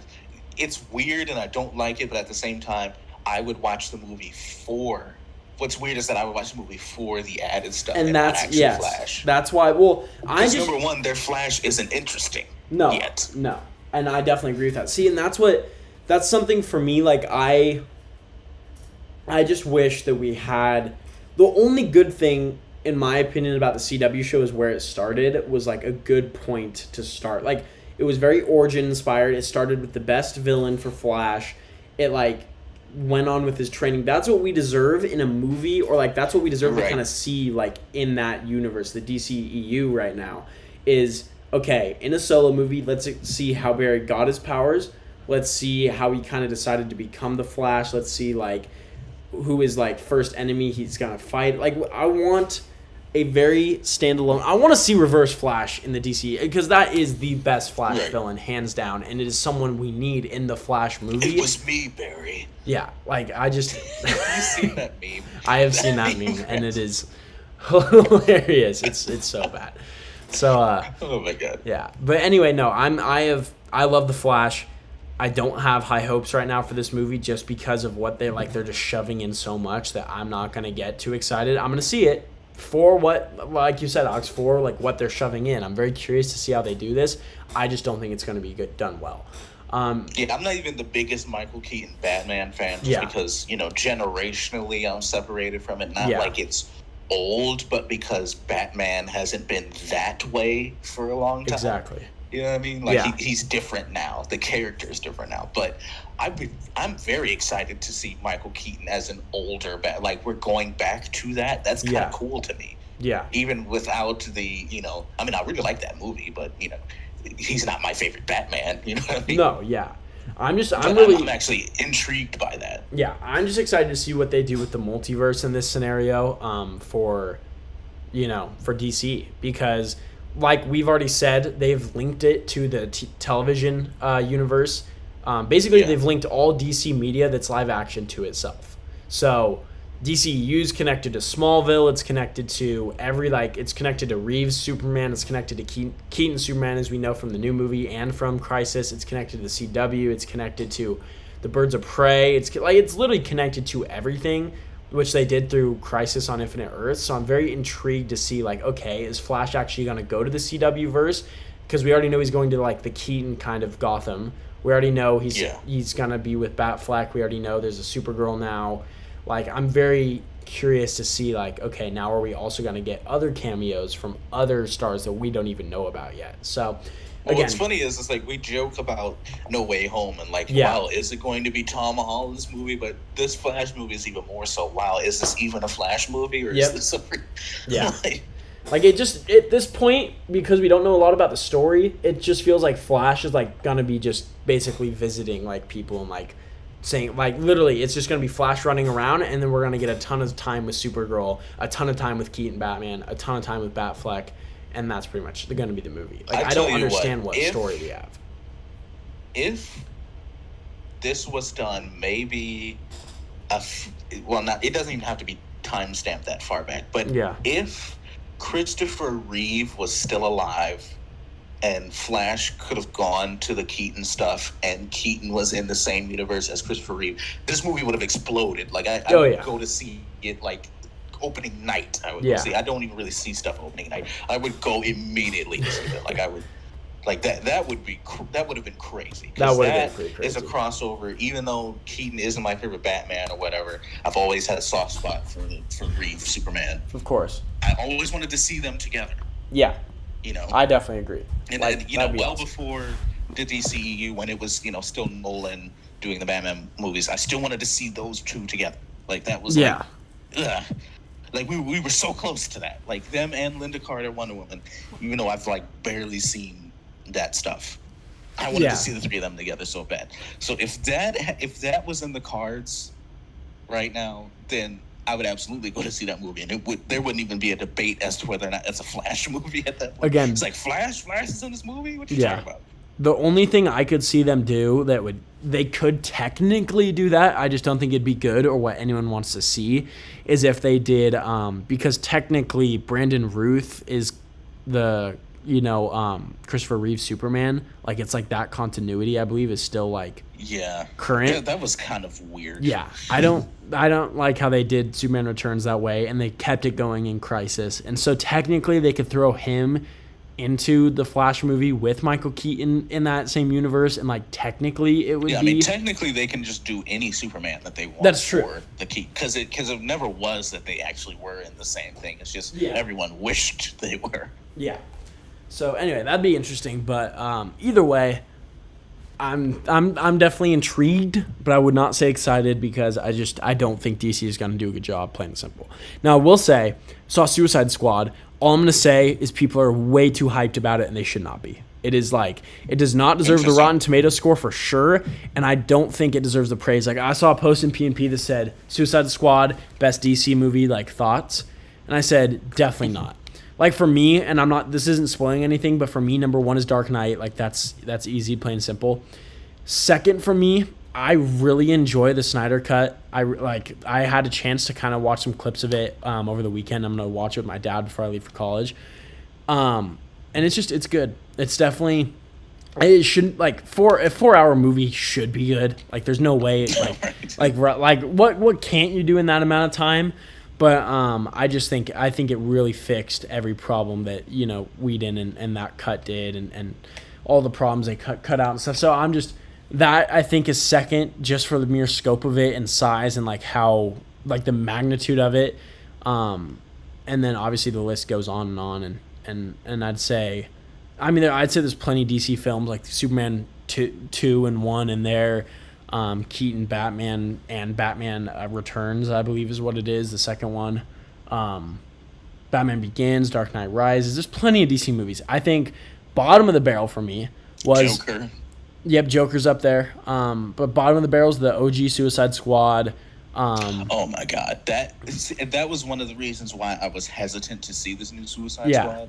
Is because one, the last Gunn movie I saw was one of my least favorite Marvel movies, which was Guardians of the Galaxy 2. Yeah, really don't like that movie. I mean, it was funny, but yeah. And then obviously Suicide Squad 1 was absolutely atrocious, horrible. No, I definitely feel that. And so Suicide Squad 1 was the bottom of the barrel. What else was there? Why am I spacing? Oh, Batman versus Superman. No. It was Suicide Squad, the first one. It was Shazam. I really don't like Shazam. I think there's like barely any action in it, which makes no sense to me. It's like just a lot of Wonder Woman goofiness. 84 over Shazam. Well, I'm just saying the bottom. They're not ranked per se. Oh, yeah. This is just the bottom. I haven't even seen Wonder Woman. My parents saw it. I haven't and they seen said it that either. was one of the worst movies I've ever seen. Like when my parents are like, you know, we're all kind of pretty heavily critical over most movies and stuff. But when they're like, I wouldn't even go back for a single action scene because the action scenes were terrible. I was like, yo, what the heck was this movie? Yeah, I didn't see it, Like, but yo. I already know it's like bottom of the barrel too. Like my dad was like, "You want to see this?" I was like, "Nope." I have no desire to because I've heard it's so terrible. I couldn't even fathom that it was that bad because I'm the further we get away from the first movie, the more I kind of dislike it just because Diana's like supremely stupid in the movie. Yeah. And like there's some stuff that kind of bugs me about the script, and it doesn't serve itself to a rewatch in my opinion. Yeah. Because it just you know that she's the the God Slayer or whatever whatever they called it or whatever. So it's just kind of like, but I'm so surprised that the second one with the same people doing it was so poorly received. Like what happened? Yeah, I don't understand. But I just heard it was terrible. So I'd say again, bottom of the list in no particular order. First, Suicide Squad, Shazam in my opinion, Wonder Woman 84. And then the Whedon cut of Justice League. Woof. Yeah, I think that's about in my opinion. Some stinkers in there, bro. Yeah, and they're bad. And then I'd say middle range for me was like Wonder Woman, Aquaman, the new Suicide Squad. Aquaman would be at my bottom. That movie was terrible to me. I didn't think it was like I would like rewatch it maybe once every 5 years, maybe just to kind of refresh on what happened.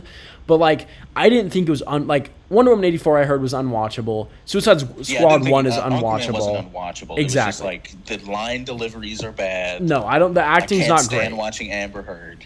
I don't like Amber Heard at all. And Aqua Bro, Aqua Bro. I cannot with that, bro. That's not Aquaman to me. No. Nothing against Jason Momoa, really. It's just why is Jason Momoa playing Aquaman? Yeah. He's not. That's not. No. It literally No, looks like that's his not. brother in the movie would be a better Aquaman in terms of like Yes, looking like a if comic they had swapped, I would have been Aquaman. fine. It's Yeah. just woof. No, I can't take him seriously at all. Yeah. It just- Again, I'd say Aquaman's like lower on the list of the middle, but in my Yeah. opinion, I'd include it in the middle. Shazam to me was like a little too goofy, but mainly they're just like, I literally watched it with my dad and I was expecting this really cool movie and I was expecting to see a lot of action, like, cause it hyped up in the trailer and there was like one fight and in that fight, they weren't even fighting. Like they were just yelling at each other from across like these two buildings. They'd run at each other, fly around each other. Like they never hit each other. It was just like, it was literally such like a tease of like what I could have seen of Shazam's powers and like just seeing that.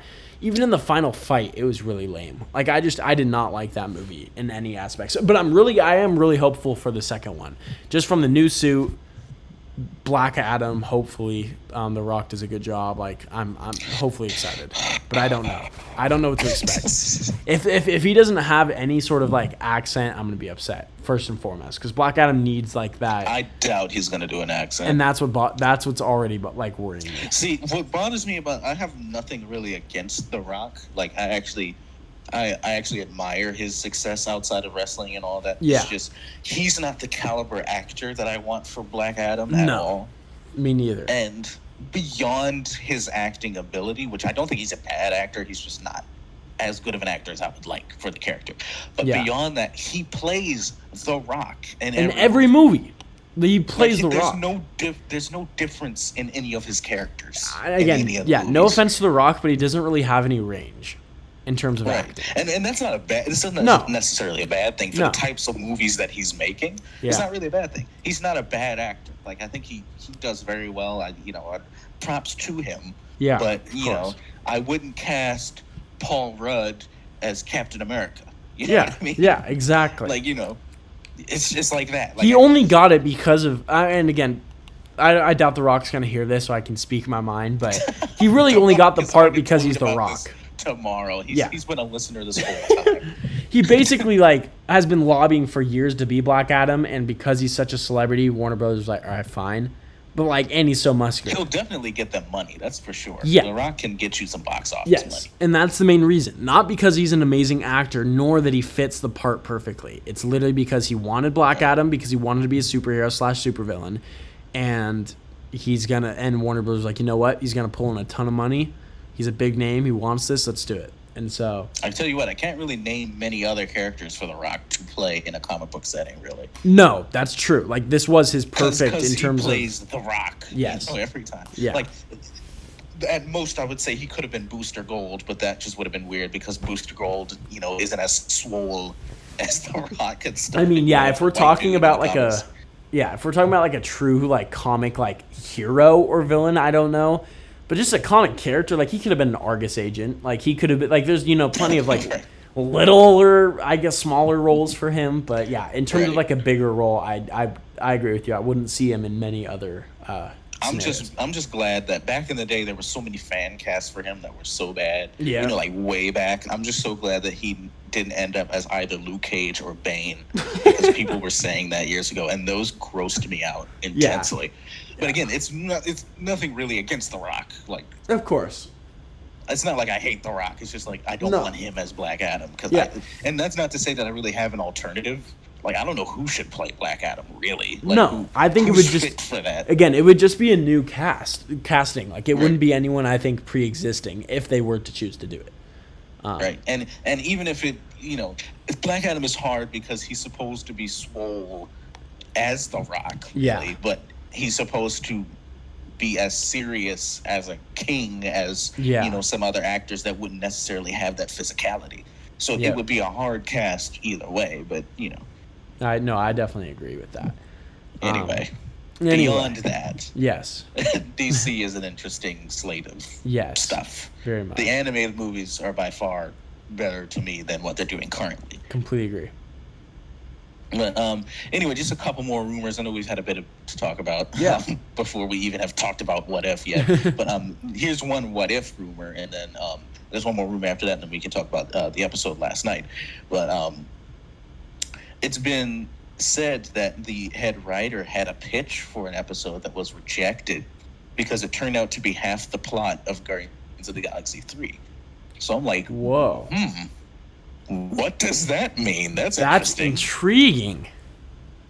Yes, I mean, now, on one hand, I don't know what the heck they're going to do with Guardians of the Galaxy 3, because I love the characters, and I really like the first film. Yeah. But at this point, I kind of feel like, at least from my prediction and my understanding, they've run out of things.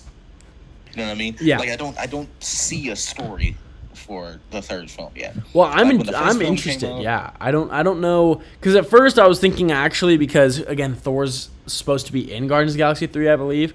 So like, I was wondering, like, are we doing, like, was the idea like a Jane Foster Thor, or was it Beta Ray Bill, and then those were rejected because they're like half the plot? But then I remembered Thor's getting his own movie, Thor: Love and Thunder, with Jane Foster Thor. So I'm like, okay, now I'm like in the same boat. I'm like, what could have been that probably subplot that's like now half of especially that. Since this show is about what if this random thing happens? Yeah. I'm like, what random thing happens exactly in Guardians of the Galaxy 3? So I'm interested in knowing what that was and all that, and I'm also interested in knowing what they're going to do with this movie, because I really don't know, and I don't know. I don't want them to drop the ball, because Guardians of the Galaxy 2, we knew kind of already with the first one, like, oh, it might be about his dad and stuff, but then that movie ended up being, like, there's some good parts of the movie. Like, I think Kurt Russell was great. Ego actually is an underrated Marvel villain to me. I thought he was actually very evil, interesting, but the movie is just kind of like bleh. No, I definitely agree with that. So I'm hoping the third one kind of recaptures what the first one did. But also, I'm kind of hoping for some more seriousness at this point, especially if they end up doing like some Adam Warlock stuff. He was teased like 4 years ago. I feel like it was so long ago he was teased. So I don't know, but I'm intrigued by that. Like, so half of the plot of Guardians of the Galaxy 3 is what you were going to do on the show? Like, what? Yeah. What was it? Now I want to know. Yeah, I feel that. So. And then the last thing, I can send you the post. We finally got a first look at Christian Bale as Gore the God Butcher. Yes, I remember that. Thor: Love and I've Thunder. seen that. I'll pull it up right now. First off, ignore the quote in this post. Yeah. But this is interesting. He looks like a statue.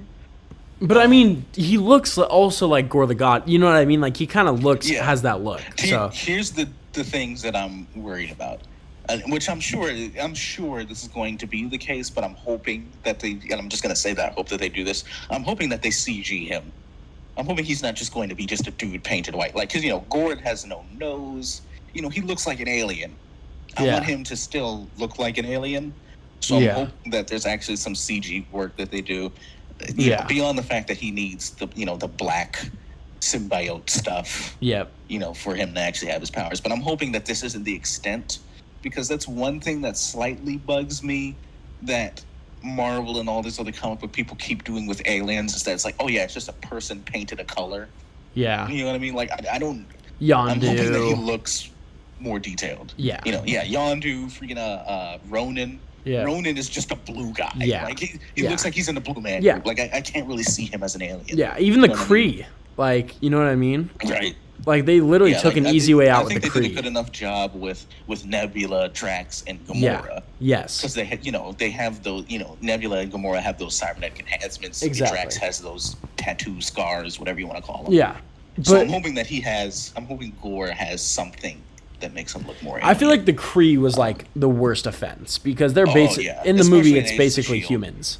Like, that's what they look like, are just humans, which is absurd. It's just humans painted blue. Yes. Like, you can just see the paint on them. It's And not even all of them are painted blue. Like, some of them are literally just look like humans. Like, it's like, come on. Right. Make your race of people one, like, it's literally the Kree. Like, it's easy to do.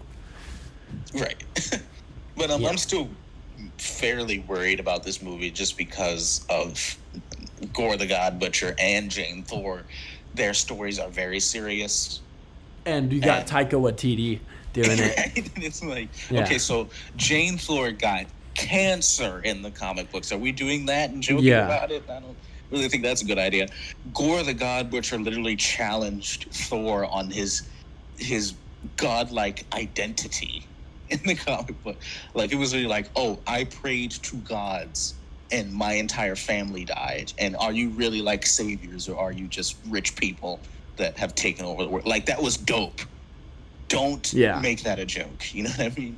Yeah, I will say something. Actually, I'm going to add on to this real quick. Sorry, I'm backtracking. I literally just was texted this by Gary, and I never saw it. I don't know if you did. Did you see some of the castings for the Justice Society and the DCEU? Did we ever talk about those? No. Like Pierce Brosnan as Dr. Fate. Oh, yeah. I knew about that. We didn't talk about it. Yeah. I completely forgot and didn't know about some of those castings. It sounds like cool castings for those characters in the Black Adam movie and stuff, but like, number one, we don't really know what the Black Adam movie is about yet, so I'm not really super stoked. And number two, we've already talked about The Rock as Black Adam, so it's kind of like, I'm not really stoked. Yeah. You know what I mean? Yeah. It sounds cool. Like, Pierce Brosnan as Dr. Fate is cool. Like, it's actually pretty cool, but like, it's not anything that makes me any more excited about the Black Adam movie. Yeah. I'm kind of like, okay, well. I definitely feel that. Anyway, sorry to interrupt. I literally was just texting. I wanted to bring it up because we were just talking about. Oh, yeah, you're good. Black Adam. Yeah. There we go. So the last thing we can talk about to kind of end the segment is the what if episode. We don't really need to get into spoilers, although really there isn't much to spoil. Spoilers. Yeah. Yeah, there's not really much to spoil, but we can just keep kind of the ending of it, so to speak. Yeah. Kind of in under wraps. But what did you think of the episode? I loved it, and I thought Captain Carter kicked ass. Like, plain and simple. My God. She was freaking, and this isn't really a spoiler, really, but she was freaking brutal in this thing, bro. Like, I was like, yo, what the heck? Yeah, I watched it with brutal. Yeah, I watched it with Michael Wisman, Brian, and a couple other people. And it was just every time she'd be using the shield and just like attacking soldiers, it was brutal. Like, we're like, oh my God, like snapping people's ankles. Even like, it was crazy. And there was no blood in it. Even without blood, it was like, oh my God. It was brutal. What is wrong with that? But it was great to see because it kind of was like if Steve had like, we were talking about it, and it was basically Peggy had so much more combat training than Steve at the time. That's why Steve's not as, that's why in Winter Soldier he's like insane. He's like this level of insane because he then goes through training between Avengers 1 and Winter Soldier, whereas Peggy had already had that. Exactly. And so like Peggy was just clowning on everyone. I mean, it was so like great to see. It was really cool. Yeah, I actually really enjoyed it too. I like the style of it. The animation, the lip sync sometimes is just a tad off. I noticed that kind of bothered me. And sometimes there would be like they would stretch their neck a little bit. That was like a little cartoony to me. Other than that, I really liked it. I liked the action. The action was great. Yeah. My only issue really is the runtime. And it's not really like a bad thing. It's actually a good thing. It's just they kind of were just cramming, and not really to get into spoilers really, but they were just cramming the plot of previous stuff into 30 minutes. Yeah. No, I definitely got that. And I get it, but to me, it makes those 30 minutes feel like 10 minutes. Yeah. Especially when you already know those events. You know what I mean? Yeah. So I get that they're like, oh, what if we change this one thing and then it's still like the same stuff, but this one thing changed. But to me, you don't have to follow it that exactly. Yeah. Because, like, if you watch a Clone Wars episode, it doesn't feel like 2 seconds, really. No. Like, they manage the 30 minutes well. Yeah. To me, I would have liked a better pacing for it.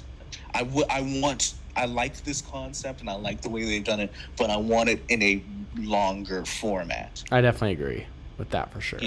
Especially if you're just doing stuff that we've technically kind of seen before in some aspects. I would like a long, give it more breathing room. Exactly. It's not a bad thing where I think the pacing is like abhorrent. You know what I mean? It is breakneck speed, but it's still enjoyable, especially for something animated. If this was a live action show, that would be unbearable. But no, yeah, I just want them to have more freedom with it, especially since this is like the first real animation stuff that we've gotten from Marvel in a very, very long time. Yep. like very long time. So I would like them to kind of let it breathe a little bit more. But it was very enjoyable.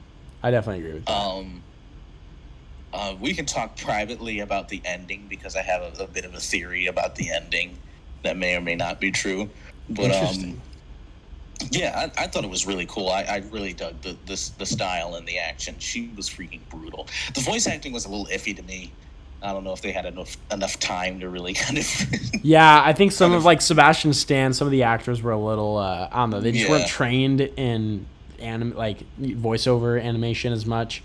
But it still wasn't bad. I wouldn't say in any level. Yeah, it wasn't bad. It was just kind of like this is not your regular par for acting. Exactly. But, okay. But yeah, I thought it was pretty cool. The next episode is the theme that I'm a little bit iffy about, and that's Black Panther as Star-Lord, T'Challa as Star-Lord. Yeah.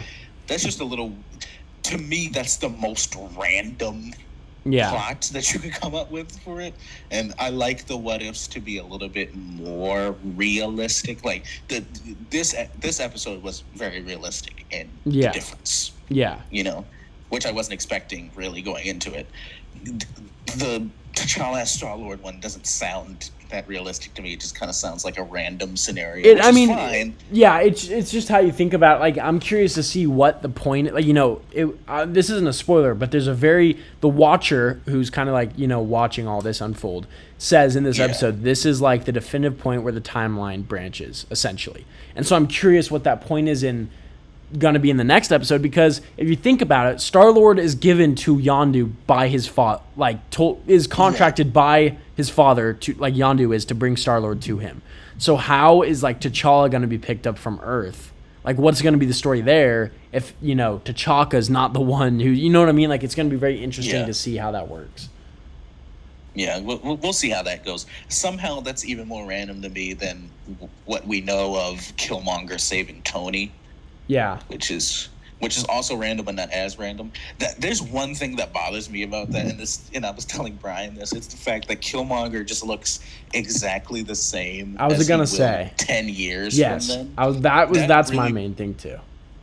That really bothers me, and I know it's kind of nitpicky, but to me, the theme is maximized as well as the world building. Yeah, if he is still in, you know, serving his tours, you know what I mean? Like, he was a Black Ops military guy.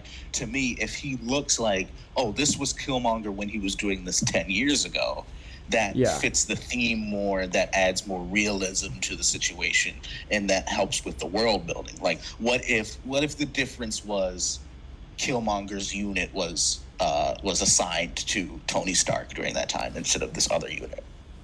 You know what I mean? That to me builds the world better than, Killmonger, the supervillain, shows up to save Tony Stark. You know what I mean? Like, that's how he looks when he's a supervillain. I think there should be some time for him to grow in those 10 years before he turns into the Killmonger that we knew in the Black Panther movie. It's just, it bothers me a little bit, but it's not a deal breaker. It's just a nitpicky thing. Like, I can send you the picture. I sent Brian, like, what if he looked like his Without Remorse character? Like, if he showed up and saved Tony Stark like that, to me, I want that realism for the concept, because I would find that a little bit more interesting. But anyway, I'm eager to see what some of the other episodes are, because we really don't know what some of them are. Yeah. Like, we know what a few are, but we don't know what all of them are. No, we know, like, the Doctor Strange Spider-Man one, the T'Challa one, Captain Carter, and then what you just said. Loki one. Yeah, Loki one. And then this one, the one we were just talking about. So right, but we don't know about the others, so I'm kind of intrigued by that. But that's it for screen time. I know we talked a little bit about that.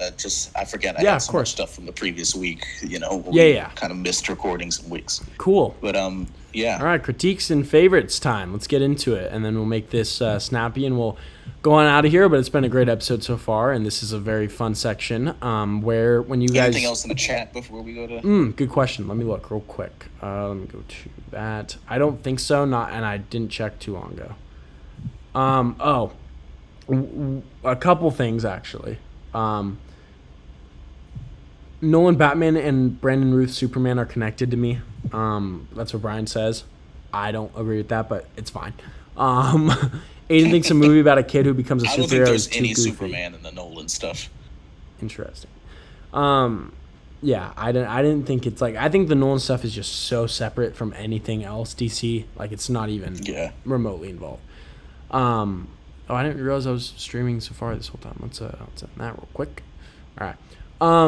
And then we got The Rock. Looks like Black Adam. He just doesn't have the range. Yep, exactly what we were saying. Pure fan-made poster vibes. He looks like Black Adam physically, but let's not say that he actually looks like Black Adam. No, that's true. He doesn't have pointy ears, nor does he look Egyptian. In terms of the body, mainly, like the body type. Yeah, the body, though. Hey, listen, no one has a better superhero body than The Rock. Yeah, like that's just perfect. And then a little bit of news. They're looking to cast Sabine for Ahsoka, the Ahsoka show. Ooh, okay, that'll be interesting. Yeah, I'm very intrigued by that. All right, now we can get into our critiques and favorites. Alex, you're up first with your critique. Okay, let me pull it up because I forgot what it was. It's a King Kong one. Okay, yes, this is by Justin the Zilla on Instagram. Again, please share the hashtag. Yep. Hashtag ShutterBugs_CC so we can get some new people in here. Not like we don't like the people we've been doing. We just don't want it to seem like, oh yeah, this is easy. We'll just do the same 5 guys. But this is by Justin the Zilla, and it's a photo of King Kong, and he's just kind of outside during, I'm guessing, some sort of sunset. He's looking mean, and he's kind of showing his grill off. I actually really like this. There's just a couple things that I would fix. One, I would add more light. To like the whole thing, the figure, the backdrop, the set, everything, just to kind of sell the outdoorsiness of it more, because it doesn't really look outdoors. Like that's something that some people do with their shots that I kind of like. It kind of irks me a little bit when I can pretty much see that it's a set. Yeah. You know what I mean? If it's an outdoor thing, I want the illusion of outdoors to kind of be sold a little bit more. That it's not like a huge problem on this photo. I'm just saying, some people could work on that a little bit more. So I would add some more light, and I would also that's pretty much the main thing, because I'm not really entirely sure what's in the foreground here. Yeah. Because I can't really tell. Like, I'm assuming it's just like another rock surface or something, but I can't really see it that well. So other than that, I think it's actually pretty good. I really like this framing and the angle and everything. He definitely made Kong look big. Like, he doesn't look small. He looks like a big figure, and I think that's pretty cool. No, I agree with everything you said. I think the main thing for me is the light. I think that's like pretty much one of the only things that needs to be switched. If this is a guy obviously crawling, I think his eyes need to be on the guy, not just kind of like, zoned out almost. Oh, is that a guy crawling? It looks like it. I can't tell for sure, but I don't know what else that'd be. Maybe an animal, but it definitely doesn't look like a rock. So I don't know. Yeah, I don't know. But either way. But yeah, because we've always said before, backdrops need to be brighter than your characters. Yes. Even if you're doing something that's a dim sunset or whatever, the sky still needs to be brighter than the guy, I guess, if you want to make it rhyme. But it always needs to be just a taste brighter. So even if you wanted to keep the backdrop like this, then you would have to severely darken Kong. Yeah. Which I wouldn't really suggest for this low light situation. No, I definitely. So I would just keep that bright. Yeah. Yep. Exactly. Cool. All right, Aiden, you want to get into yours? Yeah. Again, I'll be brief with mine. So this is by blah blah. I'm not even gonna try. You guys know him. Again, we never try. We will repost these on Instagram. You can see. We are so sorry that we can never. We just don't want to butcher your name. Yeah, I think it's Bichura Photos, but I don't know for sure. It's very hard to do. But this is a set of Pre Vizsla and Obi-Wan. Pre Vizsla's like over him, about to shoot him. This looks like 3 3/4 inch scale. For me, the lighting is the main thing here. Just in terms of posing real quick, I know these are 3 3/4 inch figures, so it's really hard to pose. I'm not going to, nick you for that, because that's really hard to do. I do think Obi-Wan could maybe be posed up a little more, so he's leaning against the wall a little bit instead of like slouching against it with his legs more out. But again, it's a 3 3/4 inch figure. I don't know how well it moves, so I'm not going to really worry about that. And for me, it's just the lighting. I think there could have been a lot of other lighting choices here, mainly some backlight on Pre Vizsla, whether it's red or white. A little bit more light in like that rectangular room back there. would have been cool to see. I think you just could have played around a little bit more, and I think just the one red light with a little bit of white tint to it just doesn't really fully, I guess, work for this scene, especially because we already have like kind of like the reddish hues from Obi-Wan's cloak, which is a brown, kind of lighter like red, and then his hair. So I think like something else would have made it pop a little bit more. Alex? Yeah, I agree with what you said. I really like Vizsla's pose. That actually looks like, something he would have done in this. That the way that his weight is shifted and everything, the way that he's aiming the blaster, that looks very accurate of a pose for him. So I actually really like that. But yeah, I agree with everything you said. I think it's really just the lighting. A white backlight on Vizsla would look nice, and maybe just toning down the red on Obi-Wan. Yeah. Other than that, I actually really like this. And again, I agree with you. The line of sight is off, but look at these figures, man. Exactly. Yeah. And sure. I wouldn't have stood Obi-Wan to compensate for that, because then Vizsla's pose would change. Yeah, I actually definitely would change this pose. I agree. So if anything, if you wanted to get around that, I don't know how easy it is with 3 3/4 inch figures, because I've never shot those. But I do know with 6 inch, what I've tried to do when line of sights are off or when expressions are different than what I want is more shadows on the face. There's a particular name for the shadow that you can get from the brow and the cheek where you can't really see the eyes. I forget what the name of it is right now, but that's something that I always try to use just to kind of hide those things. Yeah. So maybe I would have experimented with that, but even if that didn't, that's not to say that would have been easy or that it would have worked. Yeah. But I actually really enjoyed this. Cool. All right, favorite. You're up, Alex. Okay, so this is by Spider Machine on Instagram, and this is a photo of Iron Man during the Demon in the Bottle days, and he's looking at his helmet through this mirror, and there's all of these beer bottles. Jeez, he was going to freaking town. Yeah. I really like this. I'm always a sucker for desk things. If you follow me, you can see that I do a lot of desk photos. I might be posting another desk photo tonight. But I actually really like this. And what I like the most is the brilliance to blur out the cutout of the head. It's a cutout for his head, to look accurate like the cover. But we're seeing it through the mirror, and then also the focus is on his helmet. I think that is so smart, because it really blends the cutout very, very well. And it also, even while doing that, it doesn't take away from the photo. Because, one could do that, but it could still be like, what you were actually focusing on wasn't as interesting. But this is great. I like the lighting. It definitely looks like, it looks very realistic. Some things a lot of times look sort of overexposed in real life, and I think this works very well. And I just kind of like how he's staring at the helmet is staring back at him. He's like, what the heck am I doing? You see the Iron Man repulsor glove on the desk, all the beer bottles look great. It just looks very good, and it looks very realistic. It doesn't look like toys, really. It looks like an actual picture, and again, just the brilliance of blurring out that cutout. I very much admire that. Yeah. What do you think, Aiden? No, I definitely agree. I think for me, like 3 things stand out. 1, hiding the peg hole from the repulsor, just a really subtle thing to do, works really well. The natural daylight peeking through like the blinds of the window works really well for this scene. And then the fact that he got this over the shoulder angle, but it still looks like there's a head sculpt on the actual figure, not from the mirror.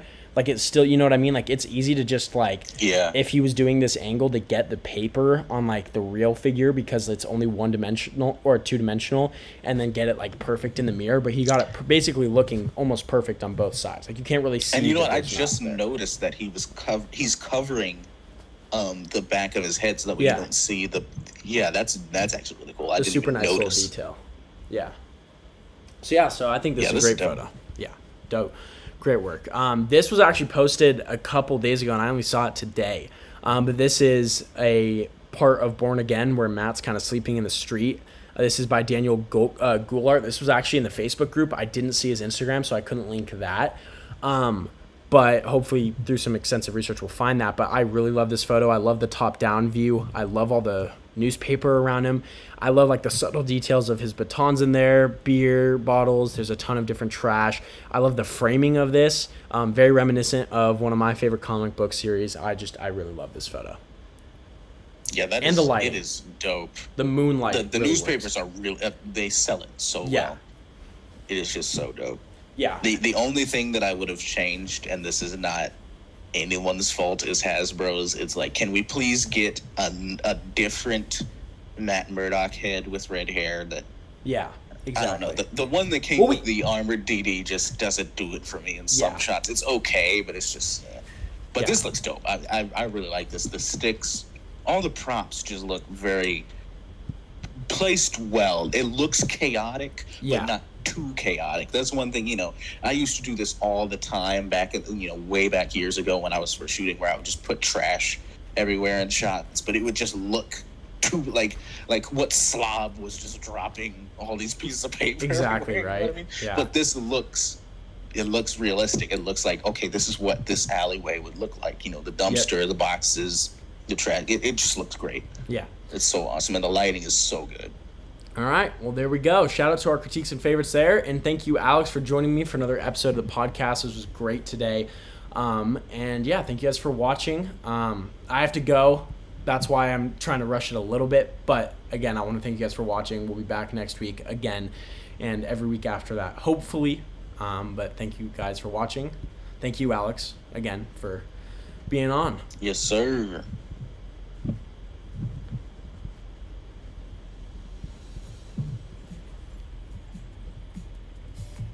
Oh, the music.